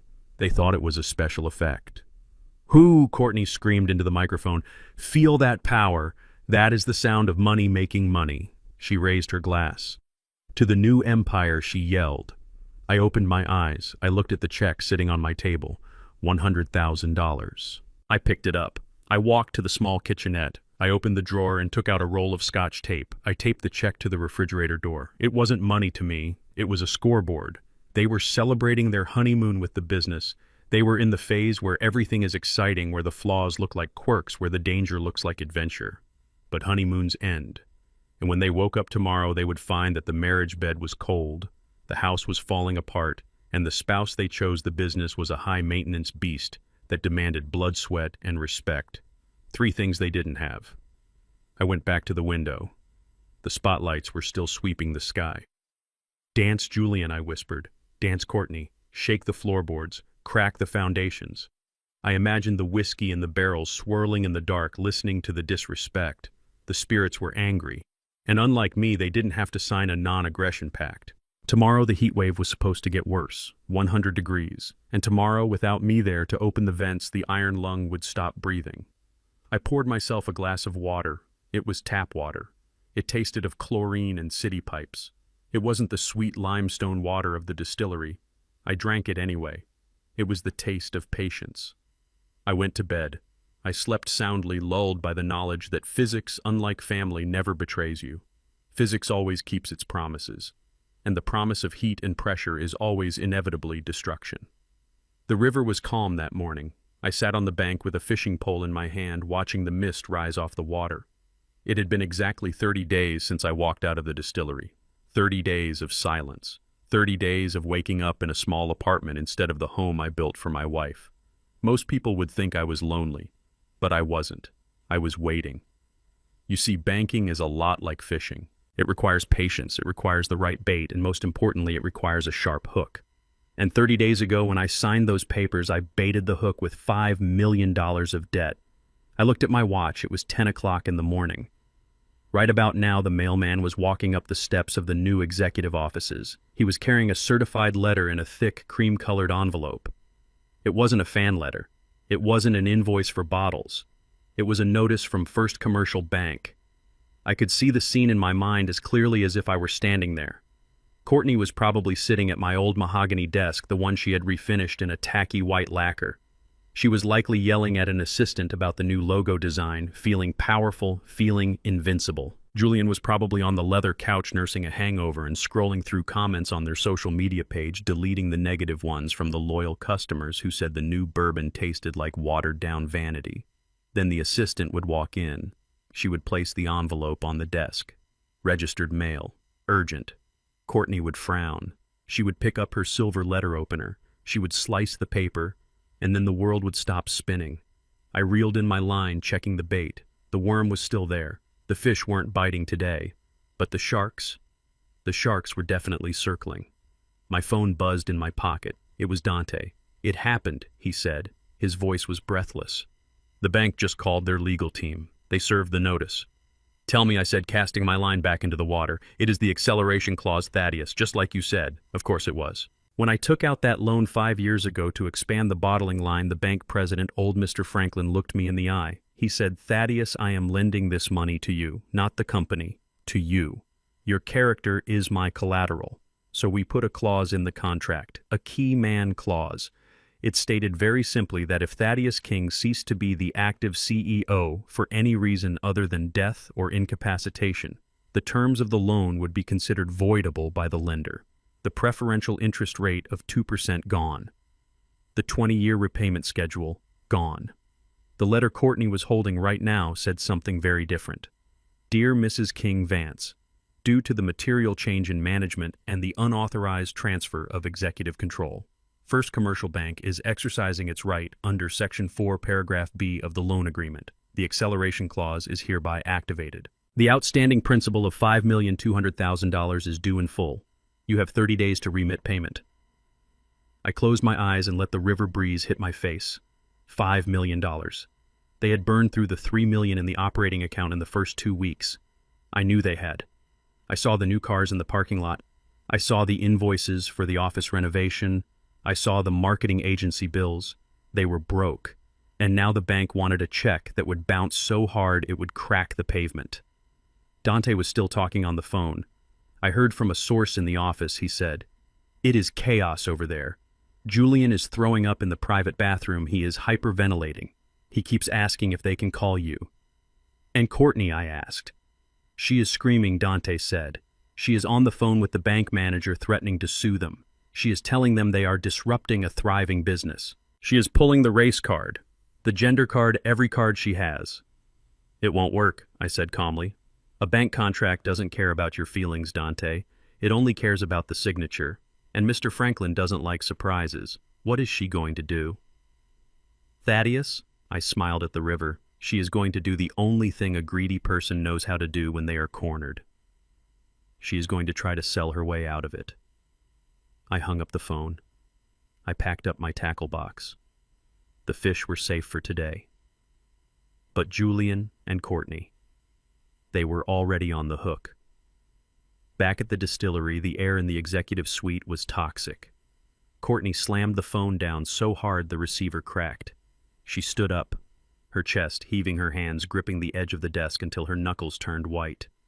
"They can't do this," she hissed. It is predatory lending. It is discrimination.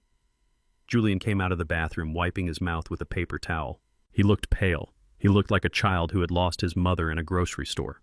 "5 million, Courtney," he whimpered. "We don't have 5 million. We have maybe 200,000 left after the renovation deposits. They are going to foreclose. They are going to take the building. They are going to take the cars." "Shut up," Julian, Courtney screamed. "Stop whining and think." She paced the room, her heels clicking frantically on the hardwood.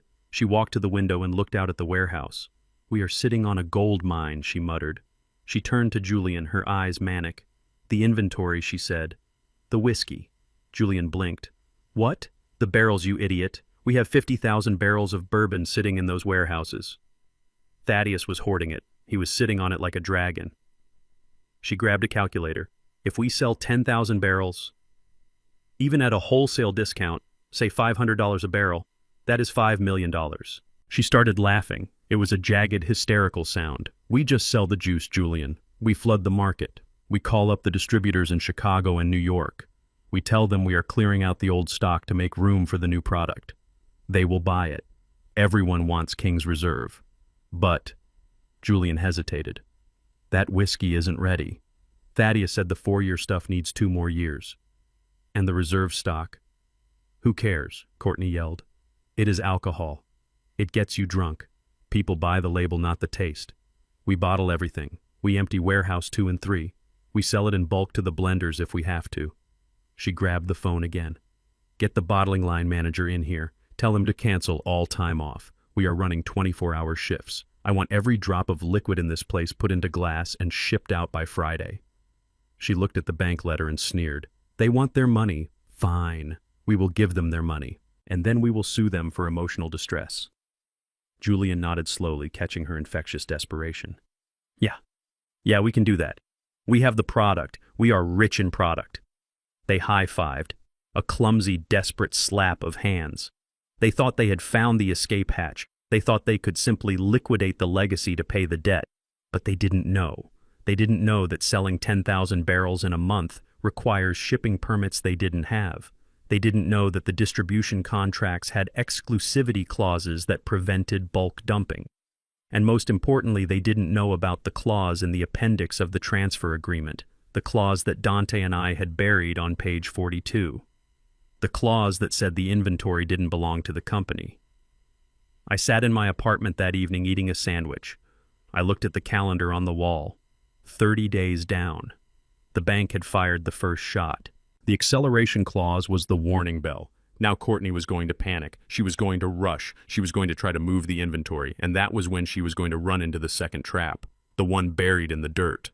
I took a bite of my sandwich. "You can't sell what you don't own, Courtney," I whispered to the empty room, "and you can't move heavy trucks over a toxic waste site without waking up the government."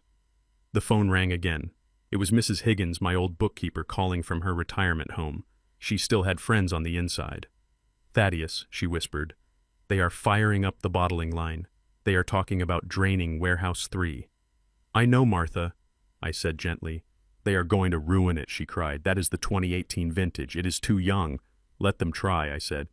"But Thaddeus—" "Martha," I interrupted. "Do you remember the parking lot expansion project, the one they started digging yesterday?" "Yes. Well, tomorrow morning, those heavy trucks carrying the bottles have to drive over that new dirt." There was silence on the line. Then I heard her gasp. "The clay cap," she whispered. "Exactly." "Go to sleep, Martha. Tomorrow is going to be a very loud day." I hung up. I walked to the window and looked toward the distillery. I couldn't see it, but I could feel it. The frantic energy, the greed, the desperation. Courtney thought the bank was her biggest problem. She thought $5 million was a lot of money.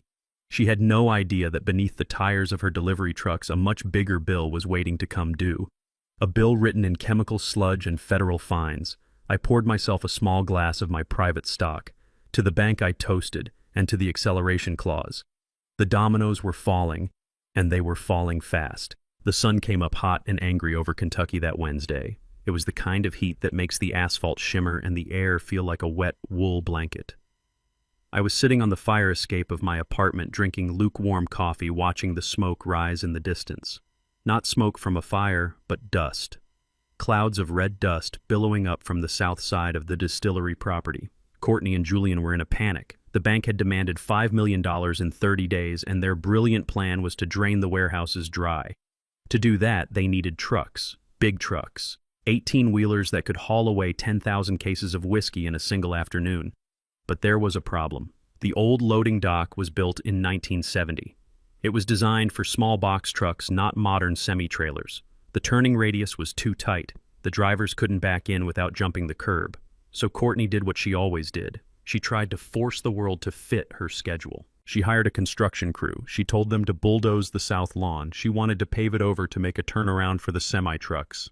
She wanted a super highway for her getaway cars. I watched the dust cloud grow. I took a sip of my coffee. It tasted bitter, but not as bitter as what was about to happen. You see, that patch of green grass on the south lawn wasn't just landscaping. It was a graveyard. Not for people, but for the sins of the past. Before I bought the land in 1974, it had belonged to a chemical textile plant. They had dumped runoff there for a decade. Solvents, dyes, heavy metals, things that turn the soil black and make the water taste like pennies. When I bought the land, I got it for pennies on the dollar because nobody else wanted the liability. I spent my first year of profits not on a new car, but on an environmental remediation team. We didn't dig it up because moving it would have cost millions. Instead, we capped it. We laid down a 3-foot layer of dense, impermeable blue clay. Then we put 2 feet of topsoil over that and planted Bermuda grass. I signed a consent decree with the Environmental Protection Agency. It was a simple promise. I promised never to disturb the soil deeper than 12 inches. I promised that the clay cap would remain sacred. In exchange, they let me operate. It was all in the deed restriction. The same deed restriction that was listed as item 1 on the list I gave Dante. The same list Courtney and Julian had been too arrogant to read. My phone buzzed. It was Mrs. Higgins again. "Thaddeus," she whispered, her voice trembling. "The smell. Oh, Lord, the smell." I closed my eyes. I remembered that smell. It smelled like sulfur and burning tires. It smelled like a headache that started behind your eyes and worked its way down to your stomach. "They hit the clay," Martha, I asked. "They went right through it," she said. The foreman told Julian the ground felt soft. He told him it looked blue. Julian screamed at him.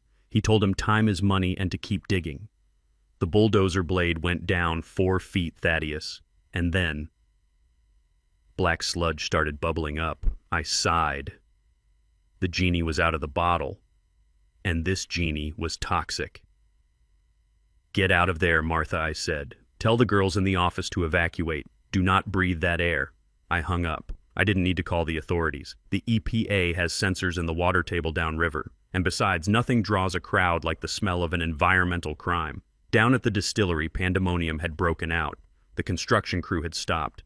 The bulldozer operator had jumped out of his cab, retching coughing into his shirt. The black ooze was spreading, staining the fresh dirt tracks leaking toward the storm drains. Julian ran out of the office, covering his nose with a silk handkerchief. "What did you do?" he screamed at the foreman. "You burst a sewage pipe. You idiot, you hit a septic tank." "It ain't sewage, boss," the foreman yelled back, backing away, his eyes watering. "That is chemical. That is industrial waste." Courtney stormed out in her high heels, looking like a general whose army was retreating. "Fix it," she screeched. "Just cover it up. Pour concrete over it. We have trucks coming in 2 hours. This lot needs to be paved."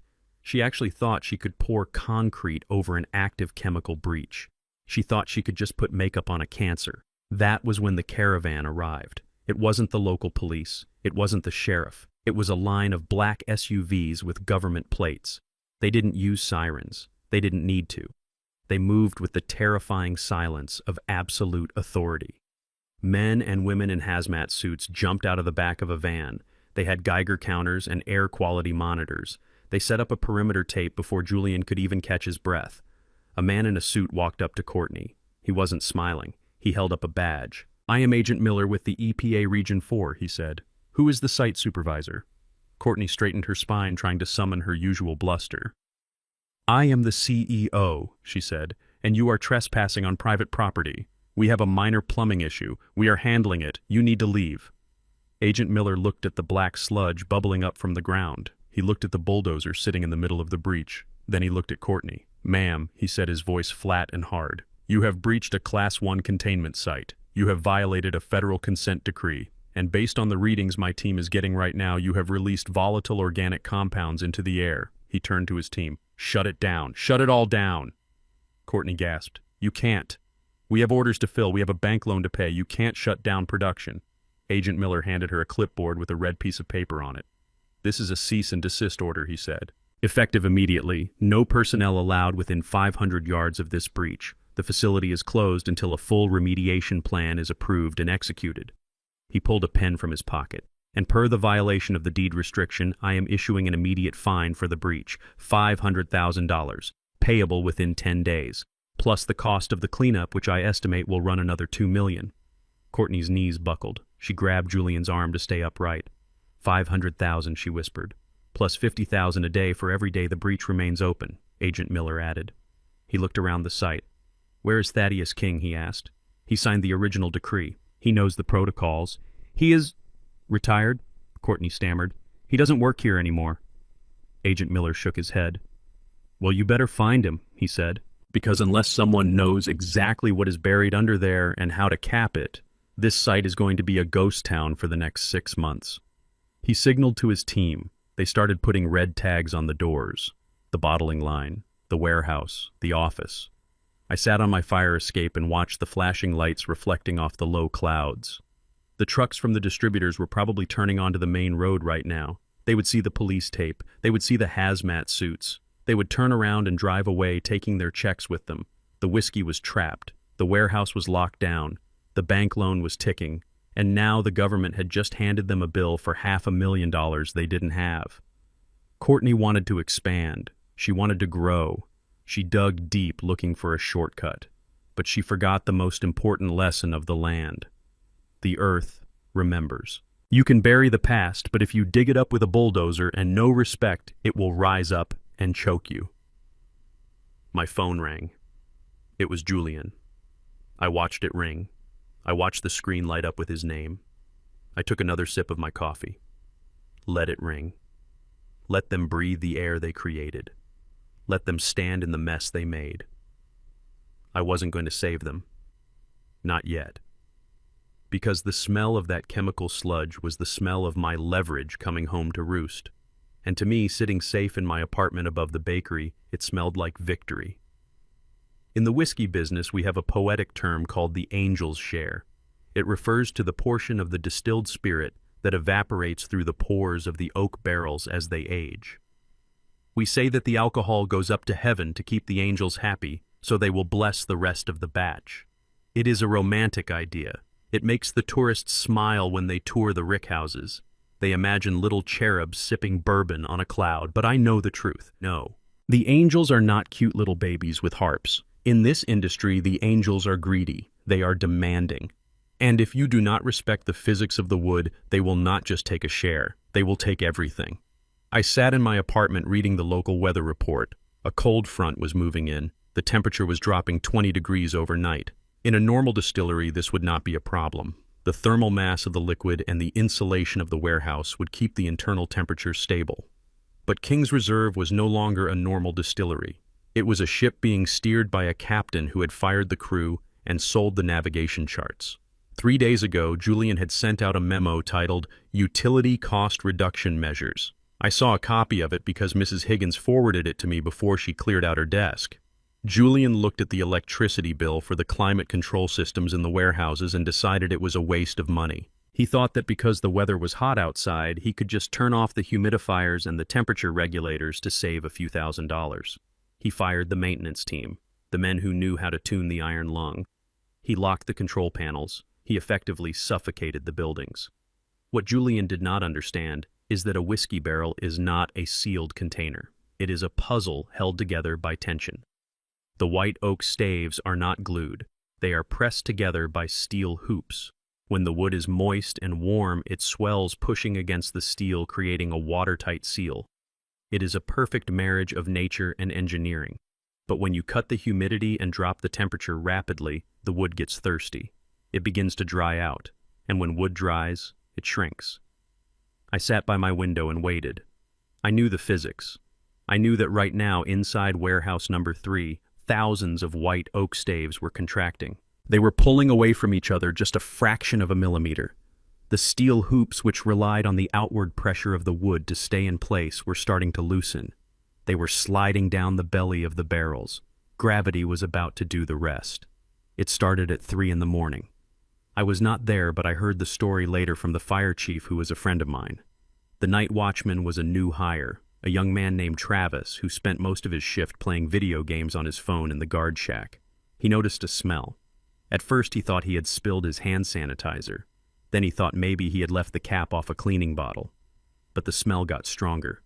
It became a heavy, sweet, stinging vapor that burned the back of his throat. It smelled like money evaporating. Travis walked toward the warehouses. The smell was so thick by the time he reached the courtyard that it made his eyes water. He approached warehouse number 3. The EPA tape was still fluttering in the wind from the soil disaster, but this was a new nightmare. He opened the side door. He didn't need a flashlight. The fumes hit him like a physical blow, knocking him backward. He gagged, coughing violently. When he finally managed to shine his light inside, he saw the catastrophe. It wasn't just a leak. It was a deluge. Hundreds of barrels on the lower racks had failed. The wood had shrunk so much that the bourbon was weeping out from between the staves. In some cases, the hoops had fallen off completely, causing the barrels to burst open like rotten fruit.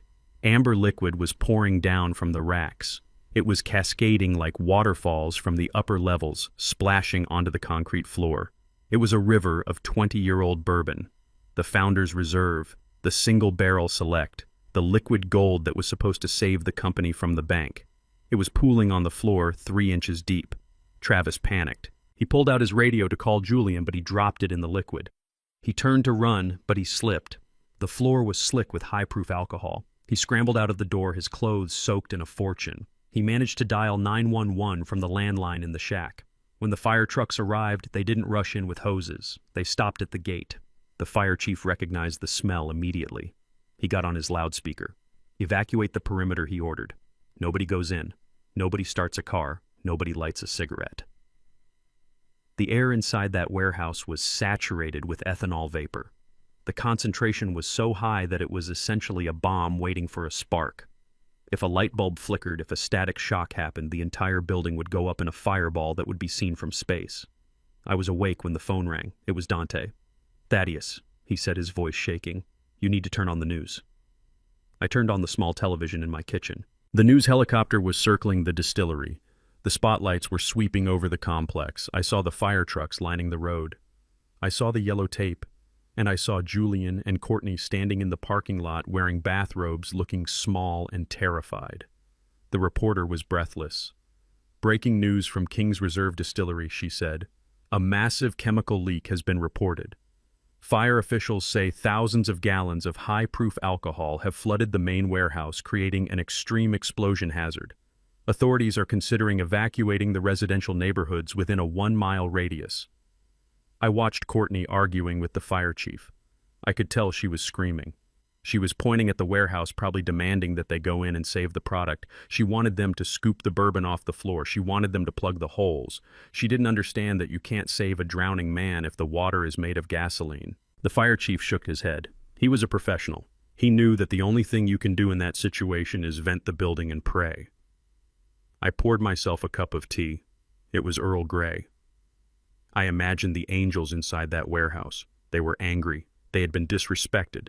They had been treated like line items on a spreadsheet instead of the guardians of the spirit.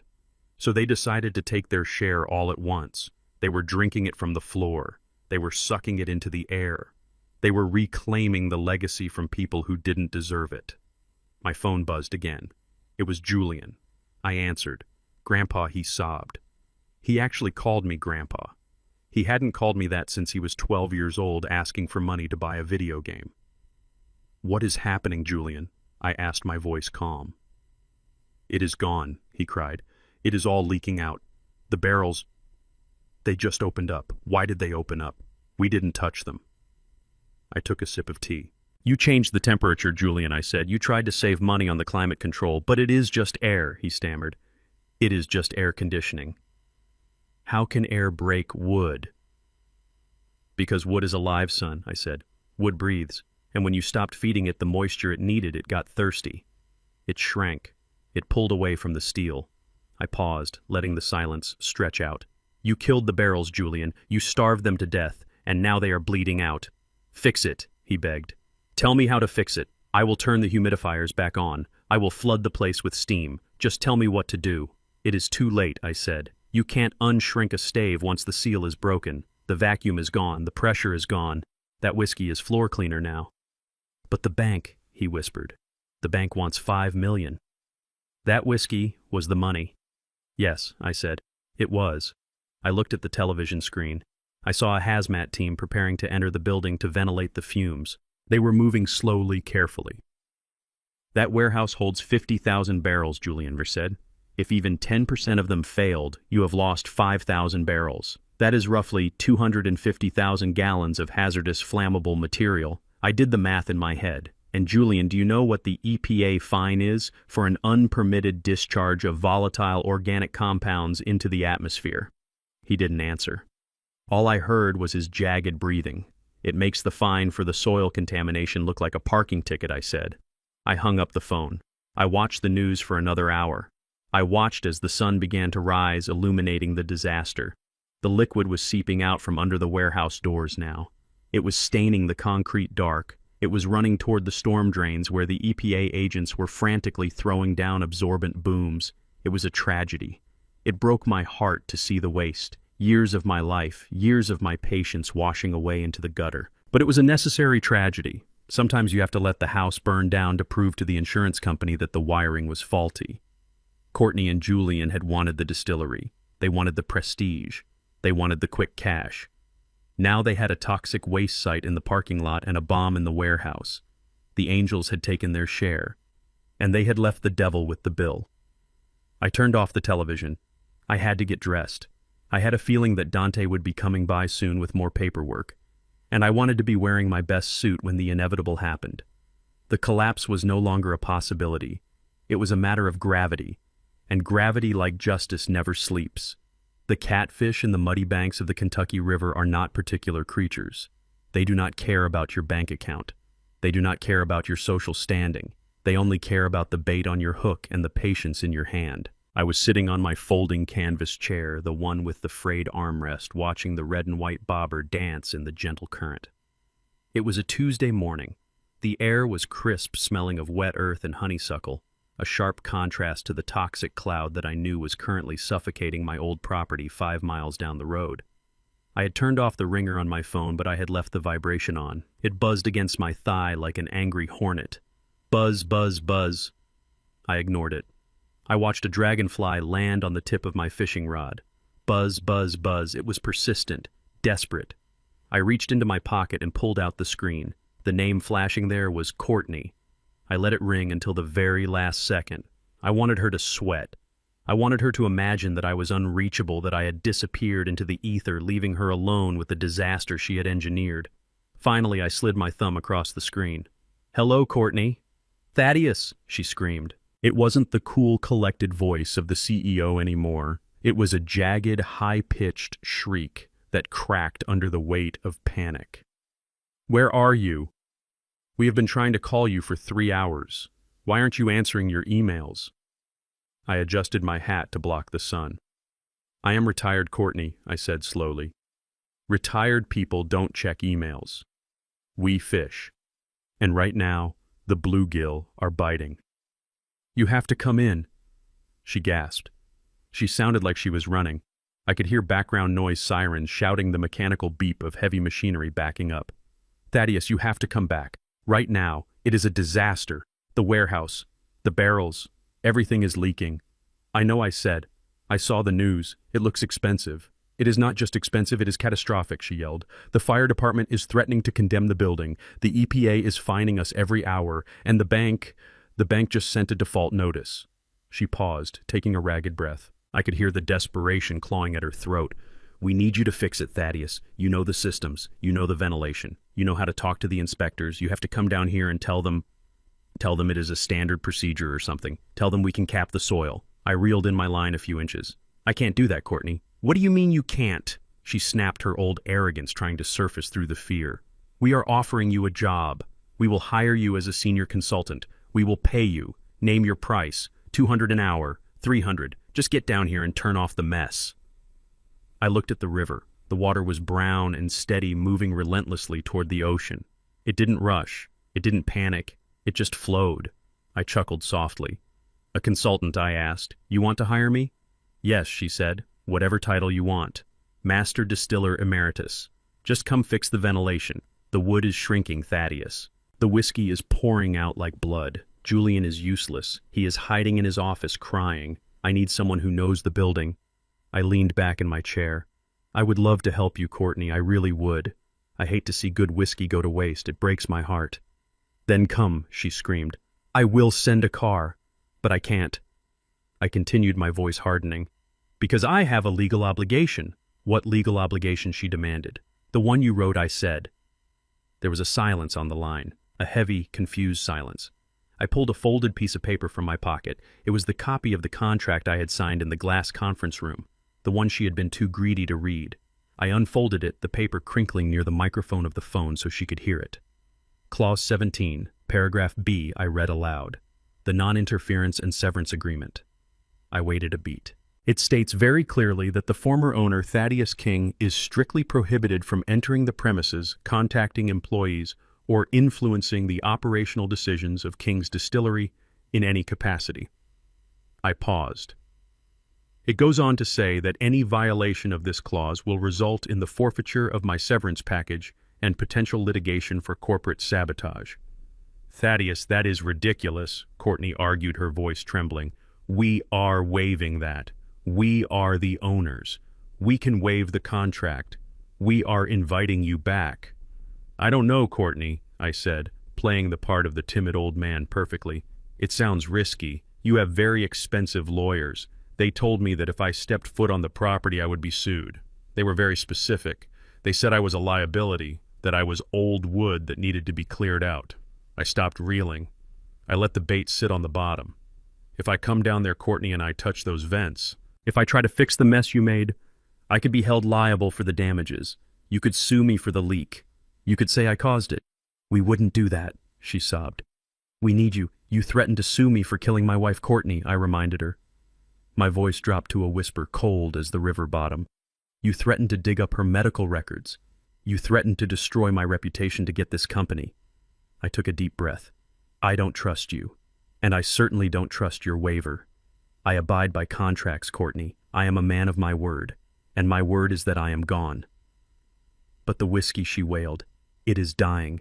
The legacy is already dead, I said. You killed it when you fired Mrs. Higgins. You killed it when you poured concrete over the soil cap. You killed it when you turned off the humidifiers to save a nickel. Thaddeus, please, I am sorry, Mrs. Vance, I said, using her married name. It felt like a slap. I have to go. I have a fish on the line. And unlike you, I know how to handle something slippery without losing my grip. Thaddeus, don't you hang up on me. I will sue you, I will. I pulled the phone away from my ear. I looked at the screen. I looked at her name. And then, with a satisfaction deeper than any whiskey I had ever tasted, I pressed the red button. The line went dead. I sat there for a long time. The silence of the river rushed back in to fill the space where her screaming had been. The birds started singing again. The wind rustled the leaves. I didn't catch a fish that day. I didn't need to. I had just released the biggest catch of my life. I had let them go drifting downstream without a paddle, heading straight for the waterfall. I packed up my gear. I walked back to the road where I had called a taxi. As I rode back to the city, I passed the turnoff for the distillery. I could see the smoke. I could smell the faint, sweet scent of evaporated bourbon hanging over the valley. It was the smell of a funeral pyre. Courtney was alone now. Julian was hiding. The bank was calling. The EPA was fining. And the warehouse was bleeding out. She had asked for total control. She had demanded it. She had threatened me for it. And now she had it. She was the captain of the ship. She was the master of her fate. And she was sinking faster than a stone in the Kentucky River. The courtroom was cold. It was the kind of artificial, sterile cold that seeps into your bones and makes your old injuries ache. I sat at the defendant's table wearing the same charcoal suit I had worn to Beatrice's funeral. My hat rested on my knee. My hands were folded on the table. To my right sat Dante. He had 3 binders stacked in front of him. He looked ready for war, his jaw set tight, his pen tapping a silent rhythm against his legal pad. To my left, across the aisle, sat the plaintiffs, Courtney and Julian. If I hadn't known them, if I hadn't watched them tear apart my life's work with the enthusiasm of wolves tearing at a carcass, I might have felt sorry for them. They looked wrecked. Julian had lost 20 pounds. His suit hung off him like it was 2 sizes too big. His skin was gray, the color of old ash. He was shaking a constant, subtle tremor that made the water in the pitcher on their table vibrate. He wouldn't look at me. He stared at the seal of the Commonwealth of Kentucky hanging on the wall above the judge's head as if he were trying to memorize the motto. But Courtney was putting on a performance worthy of Broadway. She was dressed in a modest black dress, high-necked with a single string of pearls. She wore no makeup, which was a calculated choice to highlight the dark circles under her eyes and the pallor of her skin. She held a handkerchief in her hand, twisting it, crumpling it, smoothing it out again. She looked fragile. She looked like a grieving daughter who had been taken advantage of by a cruel, calculating monster. The judge, a stern woman named Judge Patterson who had no patience for theatrics, banged her gavel. "We are here to hear the case of Vance versus King," she announced. "The plaintiffs allege bad faith transfer, fraudulent concealment of liabilities, and corporate sabotage." She looked over her glasses at the plaintiff's attorney. "You may proceed with your opening statement." Courtney's lawyer stood up. His name was Mr. Sterling. He was a man I had seen on billboards along the highway, the kind of lawyer who advertised that he would fight for you like a bulldog. He walked to the center of the room, unbuttoning his jacket, pacing back and forth to ensure the jury saw the indignation on his face.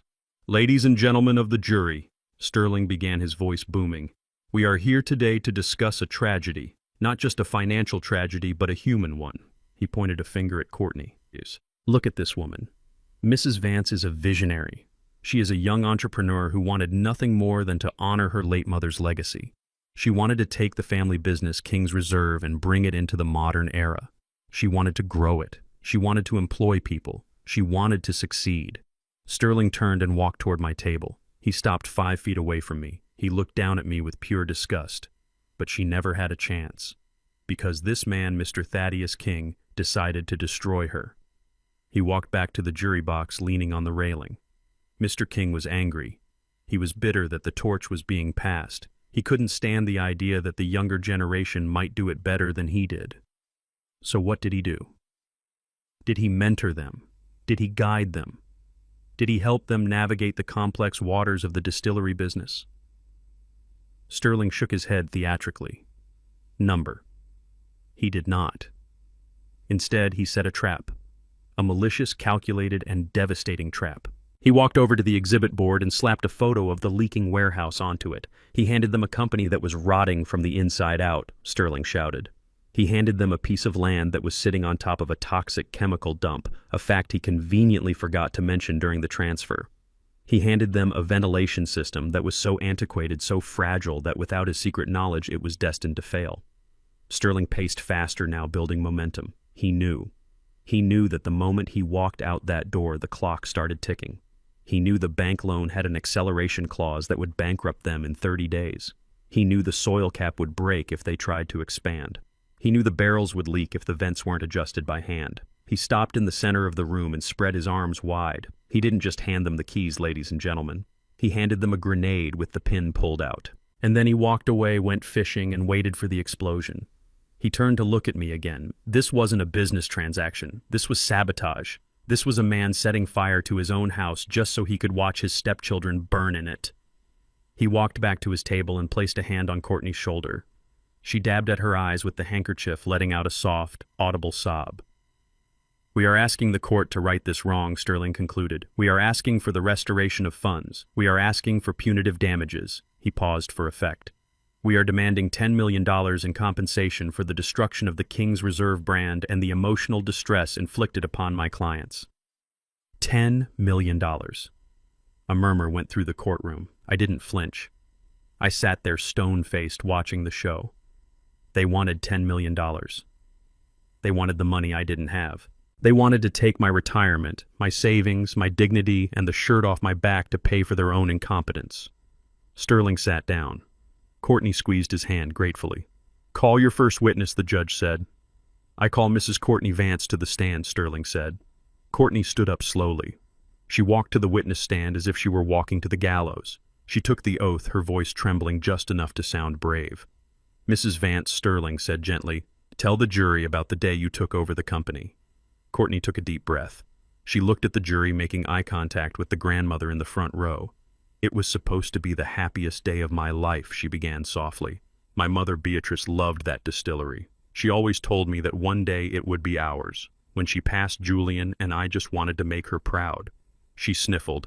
"We went to Thaddeus. We asked him to stay on. We asked him to help us. We told him we respected his experience." I raised an eyebrow. That was a lie so bold it almost had its own gravitational pull. They had told me I was old. They had told me I was in the way. They had threatened to sue me for elder abuse. But the jury didn't know that. They saw a crying woman in a modest dress. "And what did Mr. King do?" Sterling asked. He smiled. Courtney said, a tear finally rolling down her cheek. He had this cold, scary smile. He put the keys on the desk and said, "It is all yours." He didn't warn us about the EPA. He didn't tell us about the bank clause. He just signed the papers and left. She looked at me then. Her eyes were wet, but behind the tears, I saw the same malice I had seen in my office. She was acting for her life. She knew that if she lost this case, she was going to prison for the environmental damage. She needed me to be the villain so she could be the victim. After he left, everything started to go wrong. She continued, her voice rising in pitch. The machines broke. The bank called the loan. The ground just opened up and started oozing sludge. We tried to fix it. We spent every penny we had trying to save the business. She broke down, then sobbing into her hands. I called him, she cried. I begged him for help. I told him the whiskey was leaking. I told him we were going to lose everything. And do you know what he said? What did he say? Sterling asked softly. He said he was fishing, she whispered. He said he didn't care. He said he hoped we drowned. The jury gasped. I saw the grandmother in the front row glare at me. It was a masterful performance. She took my silence, my adherence to the contract, and twisted it until it looked like malice.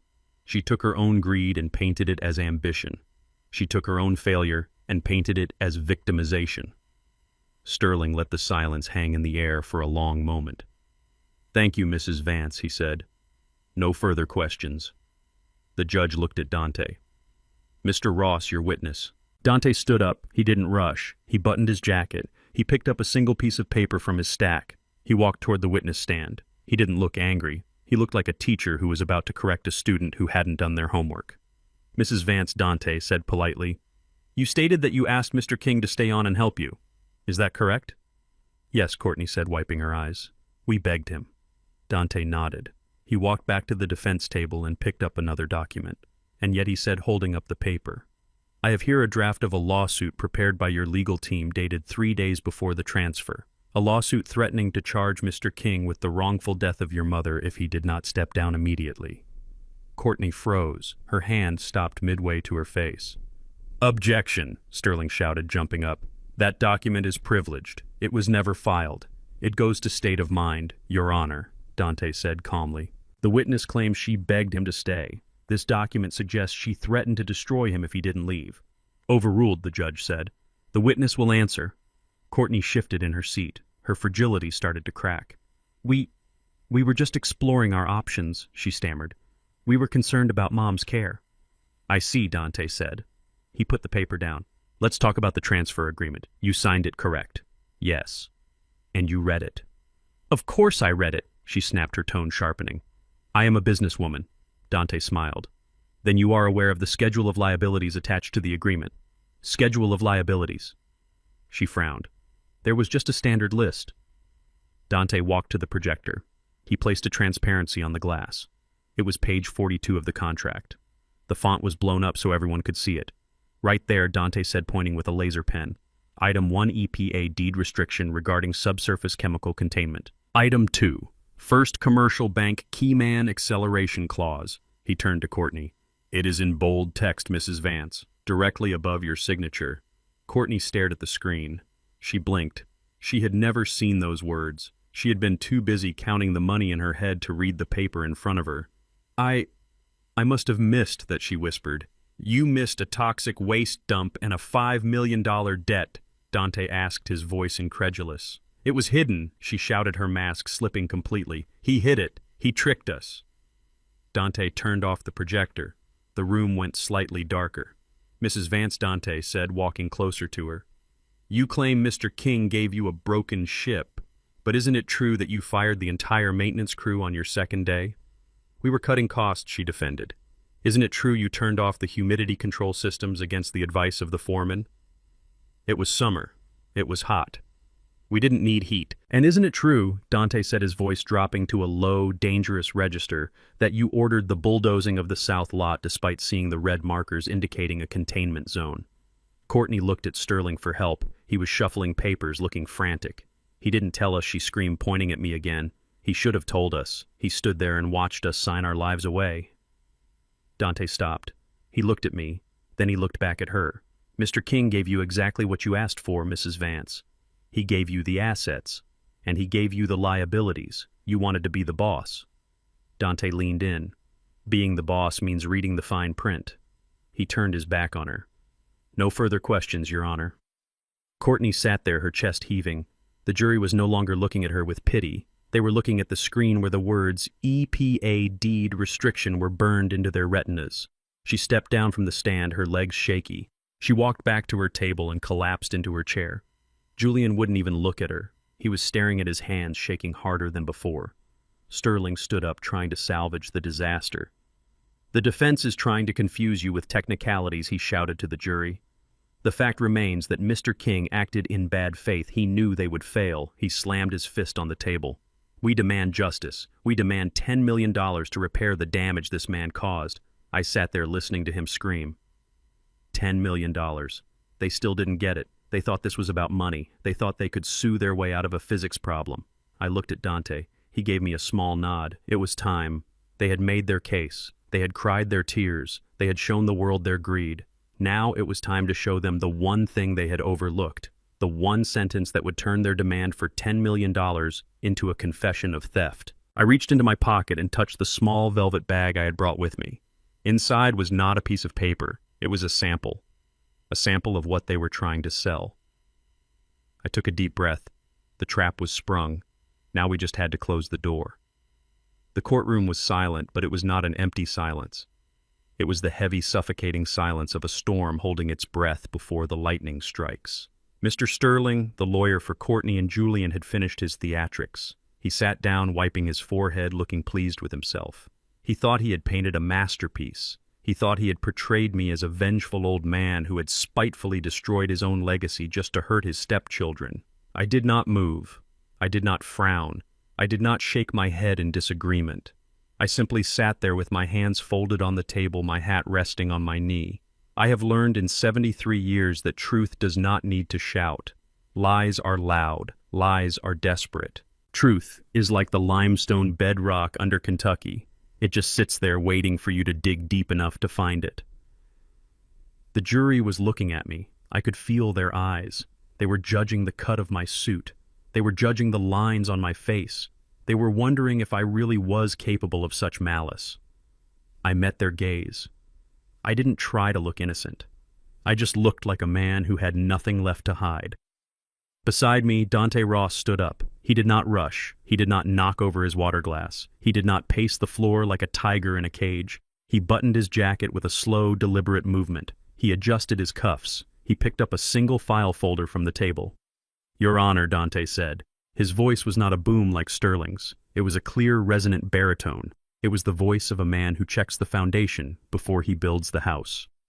We have heard a very moving story today, Dante continued, walking slowly toward the jury box. We have heard a story about a young, ambitious couple who wanted to carry on a family tradition. We have heard about their dreams. We have heard about their tears. And we have heard about how my client, Mr. Thaddeus King, allegedly snatched those dreams away. Dante stopped. He turned to look at Courtney. She was dabbing her eyes again, playing the victim to the very end. But a courtroom is not a place for stories, Dante said, his voice sharpening. It is a place for facts. And the facts of this case are not emotional. They are contractual. He opened the file folder. The plaintiffs claim that Mr. King acted in bad faith. They claim he transferred a broken company. They claim he withheld vital information about the environmental hazards and the financial obligations. Dante walked over to the witness stand where Courtney had just sat down. He didn't look at her. He looked at the empty air above her head. But let us look at the timeline. Dante held up a finger. On June 12th, the plaintiffs entered Mr. King's office uninvited. They presented him with a hostile takeover demand. They threatened him with a lawsuit regarding the care of his late wife. They demanded his resignation. He held up a second finger. On June 14th, they presented him with a contract their lawyers drafted, a contract that demanded full executive control. He held up a third finger. And on June 15th, Mr. King signed that contract. He gave them exactly what they asked for. Dante turned to the jury. Imagine you demand the keys to a car. You shout at the owner. You threaten him. You tell him he is too old to drive. You tell him you know the road better than he does. So the owner hands you the keys. He steps out of the car. He walks away. Dante paused. Then you get in the car. You drive at 100 miles an hour. You ignore the check engine light. You drive it off the road and into a swamp. And then you sue the owner because you didn't know how to drive a stick shift. A few jurors smiled. The grandmother in the front row nodded slightly. Sterling jumped up. Objection, Your Honor. Counsel is making prejudicial analogies, overruled, the judge said. She was leaning forward. She was interested. Dante walked back to our table. He placed his hand on the thick stack of papers that was the transfer agreement. The plaintiffs claimed they were tricked. They claimed they didn't know about the EPA restriction. They claimed they didn't know about the bank loan clause. He picked up the document. But here on page 42, in bold text directly above their signatures, are the warnings. Dante looked at Courtney. You signed this, Mrs. Vance. You testified that you are a businesswoman. You testified that you have a master's degree in business administration. Are you telling this court that you signed a $20 million contract without reading page 42? Courtney flinched. She opened her mouth to speak but closed it again. If you didn't read it, that is negligence, Dante said. If you did read it and ignored it, that is arrogance. But in neither case is it the fault of Thaddeus King. Dante walked to the center of the room. But there is a more fundamental issue here. The plaintiffs keep saying they wanted the business. They kept shouting, "We want the business. We want the legacy." Dante shook his head slowly. They thought a business was a bank account. They thought it was a title on a business card. They thought it was a party with velvet ropes and influencers. He turned to look at me. For the first time, his face softened. Thaddeus King started this distillery with a shovel and a dream. He stood in freezing mud to lay the foundation. He slept in the warehouse to watch the temperature gauges. He negotiated with the EPA for 10 years to remediate that soil. He shook hands with the banker and staked his own name as collateral. Dante turned back to Julian and Courtney. A business is not just assets. A business is a living organism. It is a collection of responsibilities. It is a web of promises. A promise to the bank to pay on time. A promise to the government to protect the land. A promise to the employees to treat them with respect. And a promise to the customer to maintain quality. Dante's voice rose, filling the room. You demanded the business. You demanded the crown, but you didn't want the weight that comes with it. You fired the people who knew how to run the machines. You bulldozed the land that was protecting the community. You watered down the product to make a quick buck. He pointed at the defense table. Mr. King did not destroy this company. You did. You destroyed it because you treated it like an ATM machine instead of a legacy. You wanted the harvest, but you didn't want to do the planting.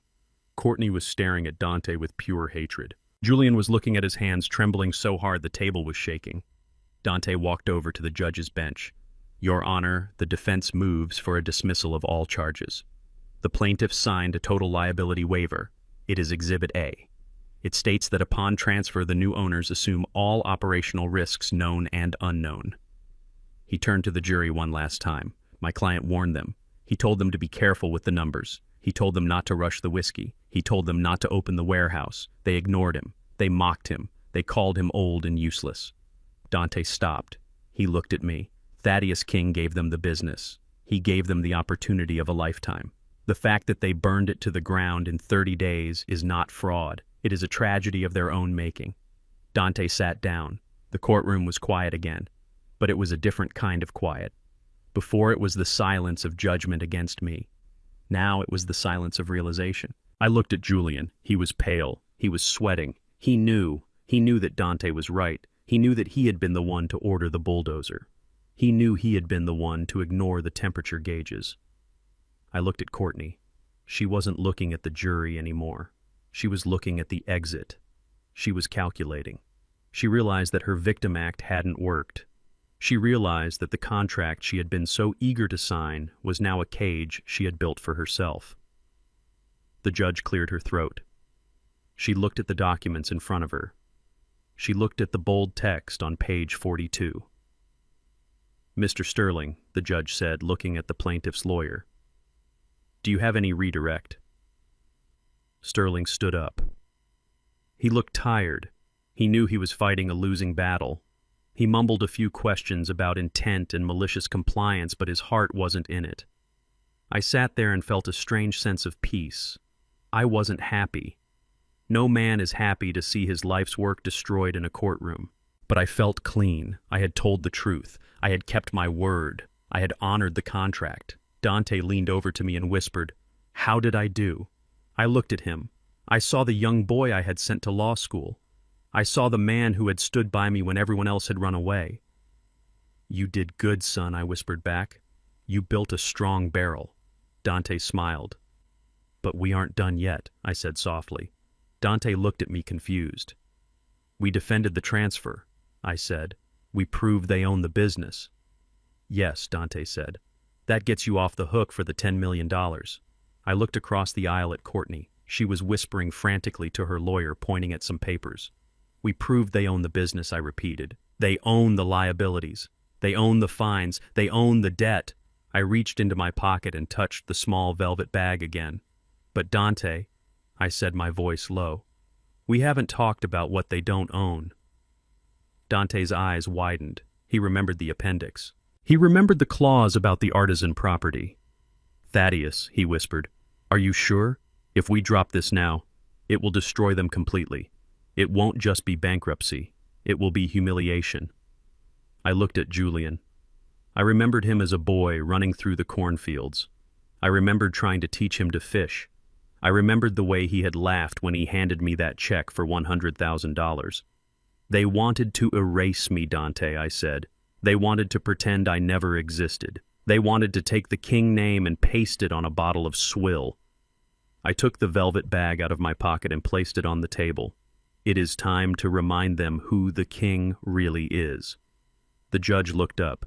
"If there are no further witnesses, we will move to closing arguments." Dante stood up. "Your Honor," he said, "we have one final piece of evidence to submit. It is a clarification regarding the assets mentioned in the transfer agreement." Sterling frowned. "Objection. New evidence cannot be introduced at this stage." "It is not new evidence," Dante said calmly. "It is part of the original contract. It is an addendum that the plaintiffs seem to have overlooked." The judge adjusted her glasses. "Proceed," she said.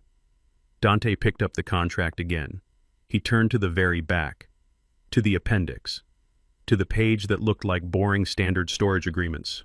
He walked to the center of the room. Courtney stopped whispering. She looked at the paper in Dante's hand. She looked at me. And for the first time since she walked into my office a month ago, I saw genuine terror in her eyes. She knew she had missed something. She just didn't know how bad it was. But she was about to find out. She was about to find out that while she owned the bottle, she didn't own the soul inside it. The sound of a page turning in a quiet courtroom can sound like a thunderclap if you are listening hard enough. Dante turned the page of the contract. He turned another. He flipped past the signature page where Courtney and Julian had signed their names with such arrogant flourishes. He flipped past the standard liability waivers. He went all the way to the back of the thick stack of papers, to a section labeled Appendix C. Mr. Sterling was still standing looking confused. He had expected a legal argument about intent or good faith. He had expected Dante to argue that I was a nice old man. He did not expect Dante to be reading the inventory storage addendum. "Your Honor," Dante said, his voice calm and precise, "the plaintiffs have argued that they purchased the business known as King's Reserve. They argue that this purchase entitles them to damages because the business is failing." Dante looked up from the paper. He looked directly at Courtney. "They are correct. They did purchase the business. They purchased the corporate entity. They purchased the land. They purchased the equipment. They purchased the debts and the liabilities." He paused. but they seemed to be under the impression that they purchased the whiskey. Courtney frowned. Her forehead wrinkled. She leaned over to her lawyer and whispered something. Sterling shook his head, looking annoyed. "Of course we purchased the whiskey," Sterling said, chuckling as if Dante were a child. "We bought the distillery. A distillery makes whiskey. Therefore we own the inventory. It is standard asset acquisition." Dante smiled. It was the smile of a man who is about to drop a piano on someone's head. "In most cases, you would be right, Mr. Sterling. But King's Reserve is not a standard distillery, and Thaddeus King is not a standard businessman." Dante held up the document. "In 1974, when Mr. King incorporated this business, he included a specific clause regarding the classification of assets. He did this to protect his craft from investors who might want to rush the aging process." Dante pointed to a paragraph at the bottom of the page in small, dense print. "I would like to read into the record the definition of inventory as listed in Appendix C, Section 4 of the transfer agreement signed by both plaintiffs on June 15th. The judge leaned forward. "Read it, Mr. Ross." Dante adjusted his glasses. He read slowly, enunciating every syllable. "The corporate entity known as King's Distillery retains ownership of all physical infrastructure, machinery, and raw materials, including undistilled grain and water. However," Dante paused. The room was so quiet I could hear the hum of the fluorescent lights. "However, any spirit that has been barreled and placed in the rick house for aging is hereby designated as artisan's personal property. This inventory is defined as a work of art in progress solely owned by the master distiller Thaddeus King and is held in trust by the facility for storage purposes only. This ownership is non-transferable with the corporate entity and remains with the artisan until he chooses to bottle or sell it." Dante stopped reading. He looked up. "The transfer agreement explicitly states that the new owners assume the obligation to store and protect this artisan property, but they do not acquire title to it." The silence that followed was absolute. It was a vacuum. It sucked the air right out of the room. Sterling froze. His mouth opened, but no sound came out. He looked down at his copy of the contract. He started flipping pages frantically, ripping one in his haste. He found Appendix C. His eyes scanned the text. His face went from red to a pale, sickly gray. Courtney was staring at Dante. She didn't understand yet. The legal language was too dense. She looked at Julian. "What does that mean?" she whispered. Her voice echoed in the silent room. "Julian, what is he saying?" Julian didn't answer. He was staring at me. He understood. He had grown up around the business enough to know what artisan's personal property meant. "It means," Julian croaked, his voice sounding like dry leaves. "It means we don't own the bourbon," what Courtney snapped. "That is ridiculous. We own the barrels. We own the warehouse. You own the wood," Dante corrected her gently. "You own the metal hoops. You own the warehouse walls. But the liquid inside, the 50,000 barrels of aging whiskey, the Founder's Reserve. The 20-year stock." Dante shook his head. "That belongs to Thaddeus King." "No," Courtney screamed. She jumped up, knocking her chair over. "That is a lie. That is a trick. You can't just separate the liquid from the barrel. That is impossible." "It is not impossible, Mrs. Vance," Dante said. "It is contract law, and you signed it." He pointed to the signature at the bottom of the page. "You agreed to store Mr. King's private collection. You agreed to maintain the climate control to protect his property. And most importantly," Dante's voice turned hard as steel, "you had no legal right to sell it." The realization hit Courtney like a physical blow. She staggered back, grabbing the edge of the table. She had just spent the last week bottling thousands of gallons of whiskey. She had shipped it to distributors. She had cashed the checks. If she didn't own the whiskey, then she hadn't just made a bad business deal. She had sold stolen property. Sterling looked up from the contract. He looked at the judge. He looked at Dante. He closed his briefcase. "Your Honor." Sterling said, his voice shaking. "I need a recess. I need to review this document with my clients." "Denied," the judge said.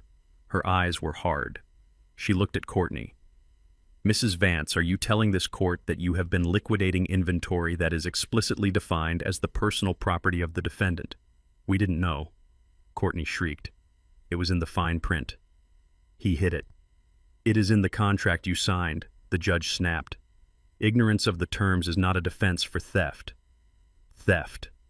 The word hung in the air. I finally moved. I reached for the velvet bag on the table. I loosened the drawstring. I pulled out a small sample bottle of amber liquid. I placed it on the table. The glass clinked softly against the wood. "This is my property, Courtney," I said. My voice was low, but in that silent room it sounded like a judge's gavel. "You wanted the company. You have the company. You have the EPA fines. You have the bank debt. You have the broken machines." I pointed at the bottle. "But this, the soul of the place, the thing that makes it worth money, that goes with me." Julian put his head in his hands and started to sob. It wasn't a cry of sadness. It was the cry of a man who realizes he has just jumped out of a plane without a parachute. $5 million, Julian whispered. "The bank wants $5 million. The whiskey was the only asset we had to pay them. If we don't own the whiskey, then you are bankrupt," Dante finished for him. Technically, Dante added, twisting the knife, "you are worse than bankrupt, because you have already sold about $1 million worth of Mr. King's property. That constitutes grand larceny. And since you shipped it across state lines to distributors in Chicago, that makes it a federal crime. Wire fraud, interstate trafficking of stolen goods." Courtney looked at Sterling. "Do something," she screamed. "Argue with him. Tell him it is invalid." Sterling stepped away from her. He physically took a step back. "I cannot suborn perjury, Mrs. Vance," he said coldly. "The contract is clear.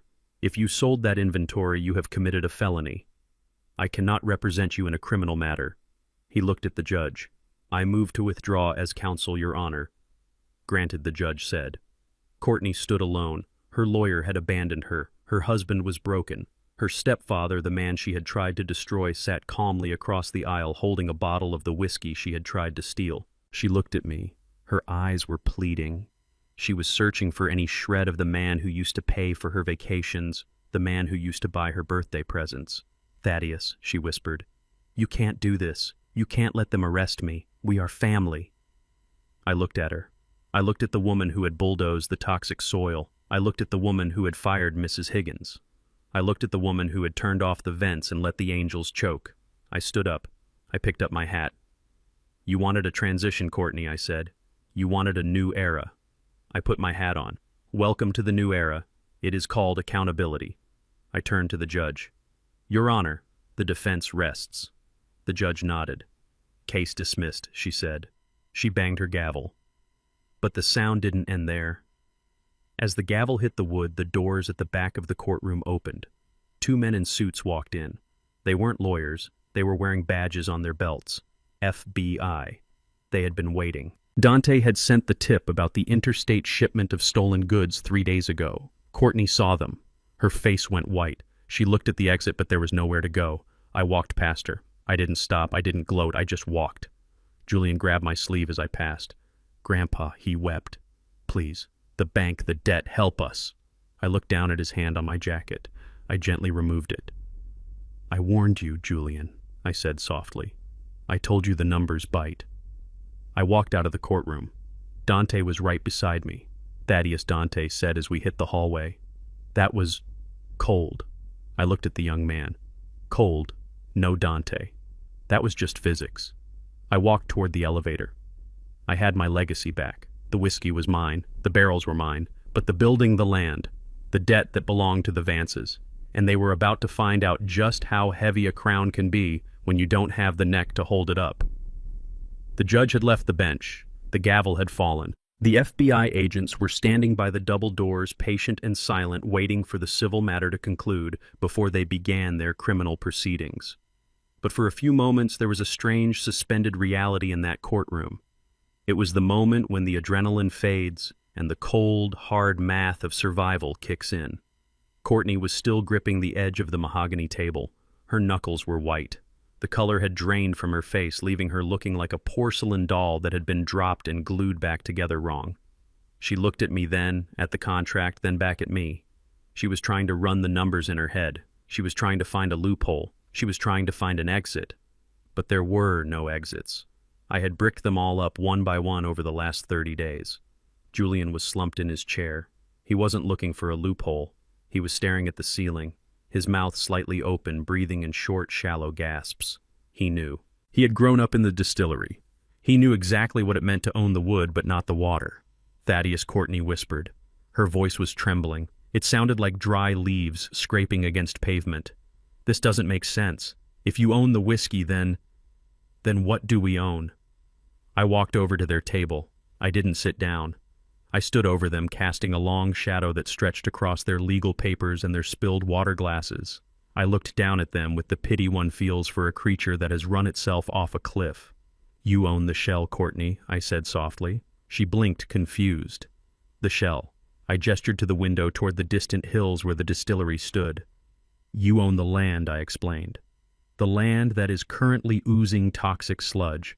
The land that the EPA has fined you $500,000 for disturbing. You own that debt. I pointed to the stack of papers on the table. You own the mortgage, the $5 million loan that the bank has accelerated. You owe that money today, not the company, you, personally, because you signed the personal guarantee. I leaned in closer. You own the broken boiler. You own the leaking roof. You own the payroll for the staff you haven't fired yet. You own the electric bill. You own the rats in the basement. I paused. You own the corpse, Courtney, but I own the soul. Julian let out a sound that was half sob, half laugh. It was the sound of a mind snapping. The soul, he muttered. The whiskey is the soul. Exactly, I said.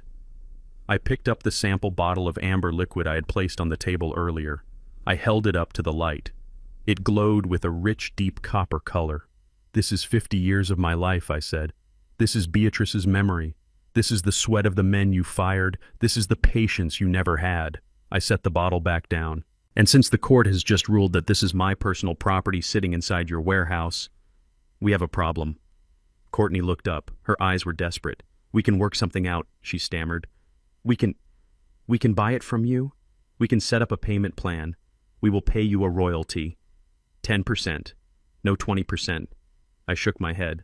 I don't do business with thieves, Courtney, and I certainly don't do business with people who desecrate the land. Then what do you want? She cried. I adjusted my cuffs. I looked at Dante, who was standing beside me, his face impassive but his eyes shining with a fierce pride. I want my property returned, I said.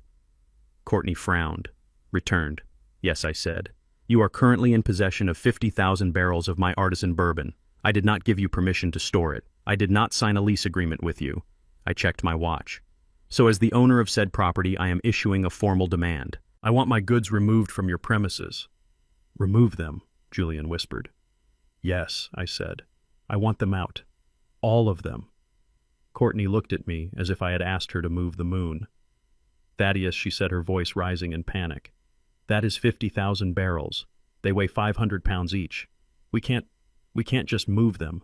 It would take months. It would take a fleet of trucks. That sounds like a logistical problem, I said.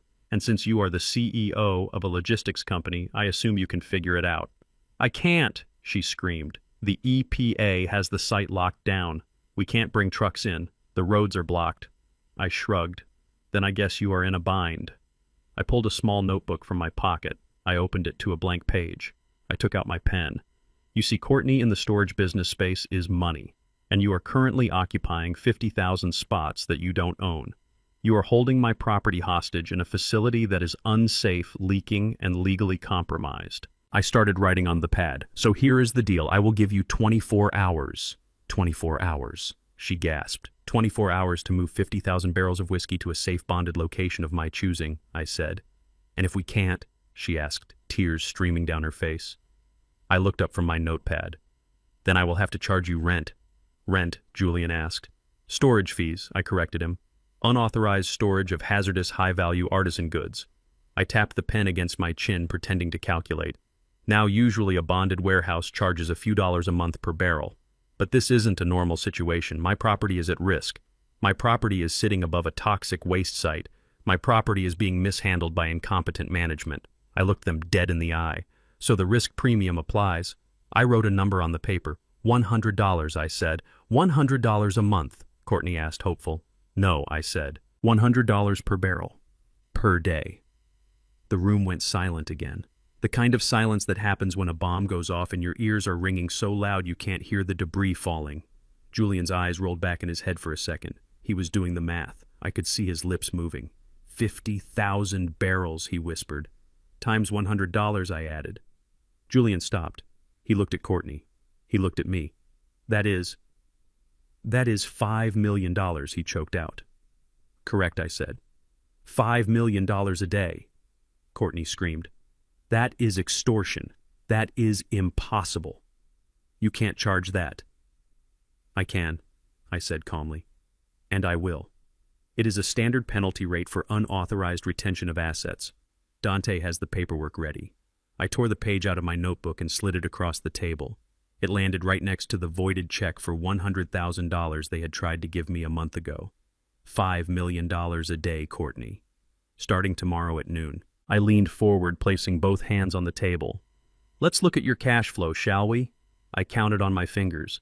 You owe the bank $5 million today. You owe the EPA $500,000 next week. You owe the cleanup crew $2 million. And starting tomorrow, you owe me $5 million every single day that my whiskey sits in your warehouse. I smiled. It wasn't a warm smile. It was the smile of the reaper. By Friday, you will owe me $20 million. By next week, you will owe me more than the GDP of a small country. Courtney stared at the paper.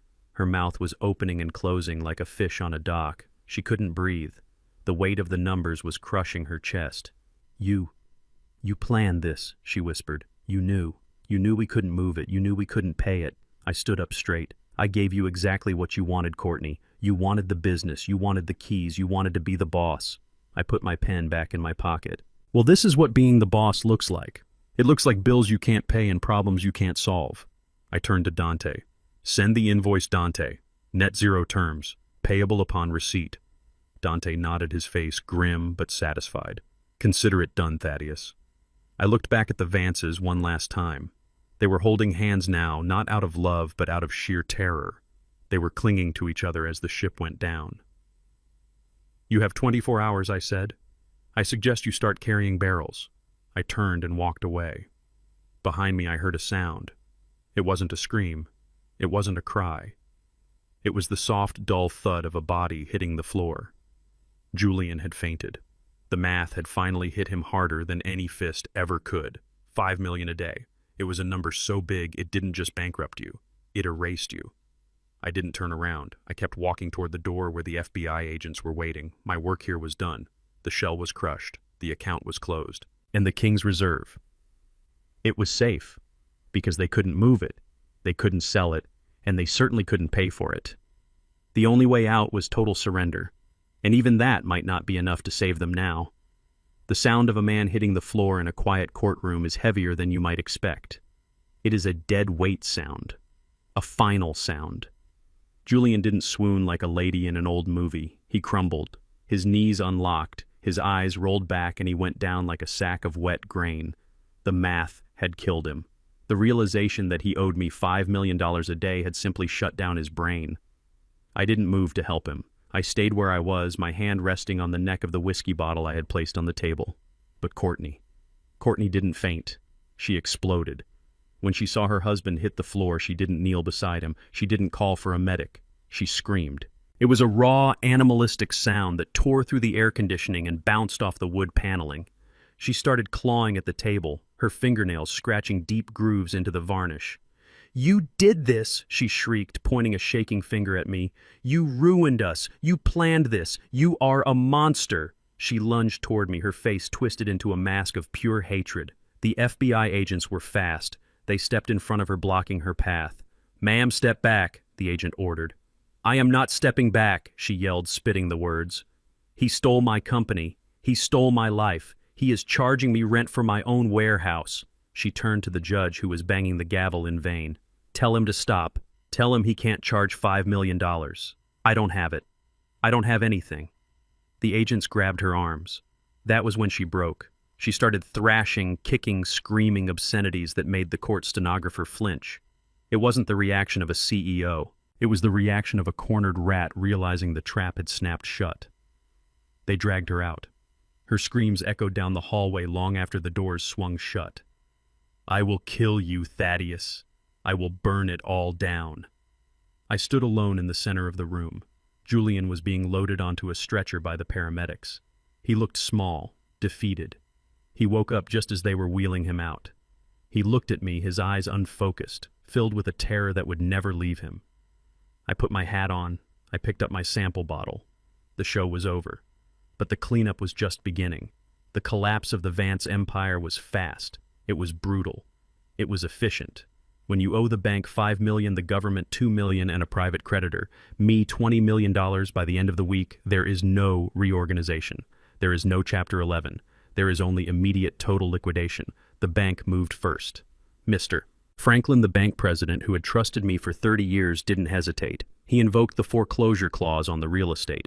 He seized the accounts. He seized the cars. He seized the house on the hill where Beatrice and I had lived. Then came the EPA. They placed a federal lien on every asset Courtney and Julian owned personally. Their personal bank accounts were frozen. Their credit cards stopped working. But the final nail in the coffin was my invoice. I sent it every morning at 9 a.m. to King's Distillery Management. Daily storage fees for artisan property. Amount due $5 million. No investor would touch them. Who would buy a company that was bleeding $5 million a day in debt? The company was toxic. It was radioactive. Within 48 hours, they filed for Chapter 7 bankruptcy. I sat in my apartment and watched the auction online. It happened 2 weeks later. The bank was auctioning off the distillery to recoup their losses. But there was a catch. Whoever bought the distillery also had to assume the EPA liability, and whoever bought the distillery had to negotiate with the owner of the inventory, me, or continue paying the storage fees. The auctioneer started the bidding at $10 million. Silence. $5 million. Silence. Nobody wanted it. Nobody wanted the headache. Nobody wanted to fight Thaddeus King. $1 million, the auctioneer pleaded. I was the only person in the room holding a paddle. I sat in the back row wearing my work boots. I raised my paddle. $100,000, I said. The auctioneer looked at the bank representative. Mr. Franklin nodded. He just wanted it off his books. He knew I was the only one who could fix the mess. Sold, the auctioneer said, slamming his hammer down. To Thaddeus King for $100,000. I walked up to the podium. I pulled a check out of my pocket. It was the same cashier's check for $100,000 that Julian had given me as a retirement gift a month ago. I handed it to the clerk. I am buying my life back, I said, and I am using their money to do it. The irony was sweet, but the work ahead was bitter. I drove my old truck up the driveway to the distillery. The gates were locked with chains. Weeds were already growing through the cracks in the asphalt where the toxic sludge had spilled. I cut the chain with bolt cutters. I walked into the office. It smelled of stale coffee and desperation. Courtney's white lacquer desk was covered in dust. There were papers scattered everywhere, unpaid bills, threatening letters, court summons. I didn't sit at the desk. I walked out to the warehouse. I opened the doors. The smell of vinegar and spoiled mash hit me. The fans were off. I walked to the control panel. I flipped the breaker. The iron lung shuddered. The gears ground together. And then slowly, rhythmically, the vents opened. A fresh breeze from the river rushed in. I took a deep breath. "We are back in business," I whispered to the barrels. But I needed a crew. I hired back Mrs. Higgins first. Then the bottling line. Then the maintenance team. We had a lot of cleaning to do. About a week later, I was inspecting the damage to the loading dock when I saw a figure standing at the gate. He was wearing dirty jeans and a torn t-shirt. He had a backpack slung over one shoulder. He looked like a drifter. He looked like a ghost. It was Julian. He didn't look like a CEO anymore. He looked like a man who had been sleeping under a bridge. His arrogance was gone, scraped away by the rough concrete of rock bottom. I walked over to the gate. I didn't open it. "What do you want, Julian?" I asked. He looked at his boots. "I need a job, Thaddeus," he whispered. I laughed. A short, sharp sound. "A job. You want to be a consultant again?" "No," he said, his voice cracking. "I have nothing. Courtney left. She took the cash from the safe and ran. The lawyers took the condo. The bank took the car. I am sleeping at the shelter downtown." He looked up at me. His eyes were red and hollow. "I need to eat, Thaddeus. Please. I will do anything." I looked at him. I saw the boy Beatrice had loved. I saw the man who had tried to destroy me. I could have turned him away. I could have told him to rot. It would have been justice. But I looked at the whiskey barrels stacked in the yard. They needed scrubbing. They were covered in the sticky residue of the leak. It was backbreaking, miserable work. I opened the gate. "I am not hiring a consultant, Julian," I said. "I know," he said. "I am hiring a barrel washer." He flinched. That was the lowest job in the distillery. The job they gave to the new guys to test if they had the grit. "Minimum wage," I said. 12 hours a day. No phone, no breaks except for lunch. I waited. "And one more thing," I added. What he asked. "Every dollar you earn, 50 cents of it goes to paying back the debt you owe the company. It will take you about 300 years to pay it off." He stood there calculating the misery. He looked at the road behind him leading to nowhere. He looked at the distillery, the only home he had ever really known. "I will take it," he whispered. "Grab a brush," I said, pointing to the bucket of soapy water by the dock. "And Julian." He looked at me. "If you miss a spot, I will fire you." He nodded. He dropped his backpack. He picked up the brush. He got on his knees and started scrubbing the toxic sludge off the concrete. I watched him for a moment. It wasn't forgiveness. It was penance. He was working off his sins one scrub at a time. As for Courtney, she didn't stick around to scrub floors. 2 days after the verdict, the FBI raided the hotel room where she was staying. It was empty. She had cleared out the minibar and left through the fire escape. But you can't run from the IRS. When Dante had exposed the illegal sales of my inventory, he had triggered a federal audit. It turned out Courtney hadn't just stolen the whiskey. She hadn't reported the income from the illegal sales. She had wired the money to an offshore account in the Caymans thinking she was clever. Tax fraud, wire fraud, flight to avoid prosecution. Her face was on the news that night, not as a 30 under 30 entrepreneur, but as a fugitive. Wanted Courtney Vance, armed and dangerous. I sat in my office, my old office with the wood paneling restored, and watched the report. They showed a grainy photo of her at an ATM in Mexico wearing a wig looking over her shoulder. She was running. She would always be running. She would never sleep in a soft bed again. Every knock at the door, every siren, every shadow would be a reminder of what she had done. That was a worse prison than any cell. I turned off the TV. I looked at the photo of Beatrice on my desk. I had put it back in its rightful place. "We did it, B," I whispered. "The house is clean." I poured 2 glasses of the 20-year reserve. The stuff that had survived the leak. The stuff that had survived the greed. It tasted smooth. It tasted like victory. But it also tasted like sadness. Because you can win the war, but you can never get back the time you spent fighting it. I looked out the window at Julian scrubbing the concrete in the rain. He was finally learning the lesson I had tried to teach him for 20 years. You can't cheat the work. You can't cheat the wood. And in the end, the bill always comes due. It has been 6 months since the auction. 6 months since I walked back through those gates with a check for $100,000 and a heart full of hope. The air in the distillery does not smell like sulfur anymore. It does not smell like the rot of greed or the chemical burn of a toxic spill. It smells like roasted corn. It smells of charred white oak. It smells like patience. I stood in the center aisle of warehouse number 1. The light was streaming in through the open bay doors, catching the dust motes dancing in the air. I closed my eyes and took a deep breath. This is the smell of my life. It is the smell of the earth giving up its sugar to the fire. But today the warehouse was not silent. It was filled with voices. I opened my eyes and looked at the group standing in a semicircle around me. There were 12 of them. They were young. They were black, white, Hispanic. They were kids from the neighborhood, kids from the foster system kids, who had been told by society that they were broken goods. They wore steel-toed boots that were a little too big and safety glasses that slid down their noses. I looked at a young man named Marcus. He was 19. He had a scar running down his cheek and eyes that were old for his age. He reminded me of myself 50 years ago, hungry and angry and looking for a place to put his hands to work. "Marcus," I said, my voice echoing off the high tin roof. "Step forward." Marcus stepped up, looking nervous. He wiped his hands on his work pants. I pointed to the barrel in front of us. It was a fresh barrel filled just this morning.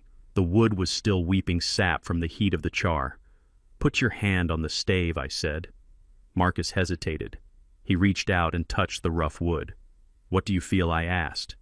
"It is warm, Mr. King," he said. "It is vibrating a little." I smiled. "That is the yeast, Marcus. It is alive. It is eating the sugar and turning it into spirit. It is working in the dark where no one can see it. I looked at the group. Most people think whiskey is made by machines, I told them. They think it is about branding and marketing and velvet ropes. I had a family once who thought that. They thought they could buy the prestige without doing the work. I paused, letting the lessons sink in. But you cannot buy character. You have to build it. Just like this barrel. If the wood is weak, the whiskey leaks. If the wood is strong, it holds the pressure. I walked down the line, looking each of them in the eye. You are here because the world told you that you were liabilities. But in this building, we don't believe in liabilities. We believe in potential. I am going to teach you how to be coopers. I am going to teach you how to be distillers. I am going to give you a trade that no one can ever take away from you. Marcus smiled.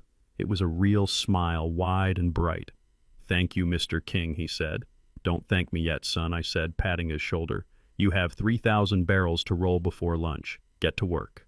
They laughed. They scrambled to their stations. The sound of barrels rolling across the concrete floor filled the air. It was a thunderous, beautiful rhythm. It was the heartbeat of the distillery starting up again. I walked toward the open door. Outside, the sun was setting over the Kentucky hills. The sky was a bruised purple and gold. In the distance, near the loading dock, I saw a solitary figure. He was bent over scrubbing the tire of a delivery truck with a soapy brush. He was wearing a gray uniform with the name Julian stitched on the pocket.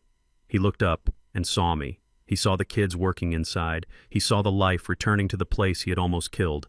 He didn't wave, he didn't scowl, he just nodded a small, humble dip of his chin and went back to scrubbing. He was paying his debt. It would take him a lifetime, but for the first time in his life he was doing something honest. I walked back to the main house. I walked into my office. It was quiet here. The photos were back on the wall. The awards were polished. I went to the cabinet and pulled out a bottle. It wasn't just any bottle. It was from the batch that had survived the leak. The batch that had sat in the dark, watching the chaos, absorbing the trauma and turning it into flavor. I poured 2 glasses. I sat down in my leather chair. I looked at the picture of Beatrice on my desk. Her eyes were warm. She looked like she knew. She always knew. I lifted my glass to her photo. The amber liquid swirled heavy and rich. I did it, B, I whispered. The boys are safe. The wood is swelling. The angels are getting their share again. I took a sip. It burned, then it soothed. It tasted of caramel oak and redemption. I leaned back, feeling the ache in my old bones, an ache that felt like satisfaction. You see, Beatrice, I said to the empty room. You can't rush the fermentation. You can't force the spirit. I looked out the window at the first stars appearing in the night sky. Ru ngan kan thoi jan, I whispered, using the phrase she used to love. Good wine needs time.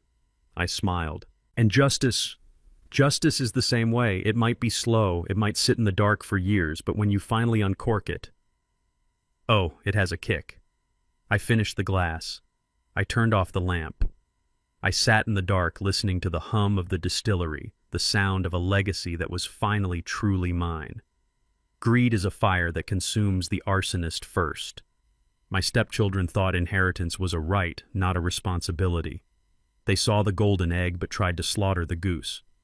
I taught them that ownership is nothing without knowledge and a title is useless without respect. You cannot steal a legacy, you can only earn it. True wealth isn't in the bank account or the real estate deed. It's in the mastery of your craft and the integrity of your soul.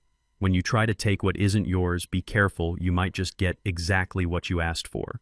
If you enjoyed this story of justice and redemption, please hit that like button and subscribe to the channel. It helps us bring you more stories like this one. And tell me in the comments below, do you think Julian deserves a second chance?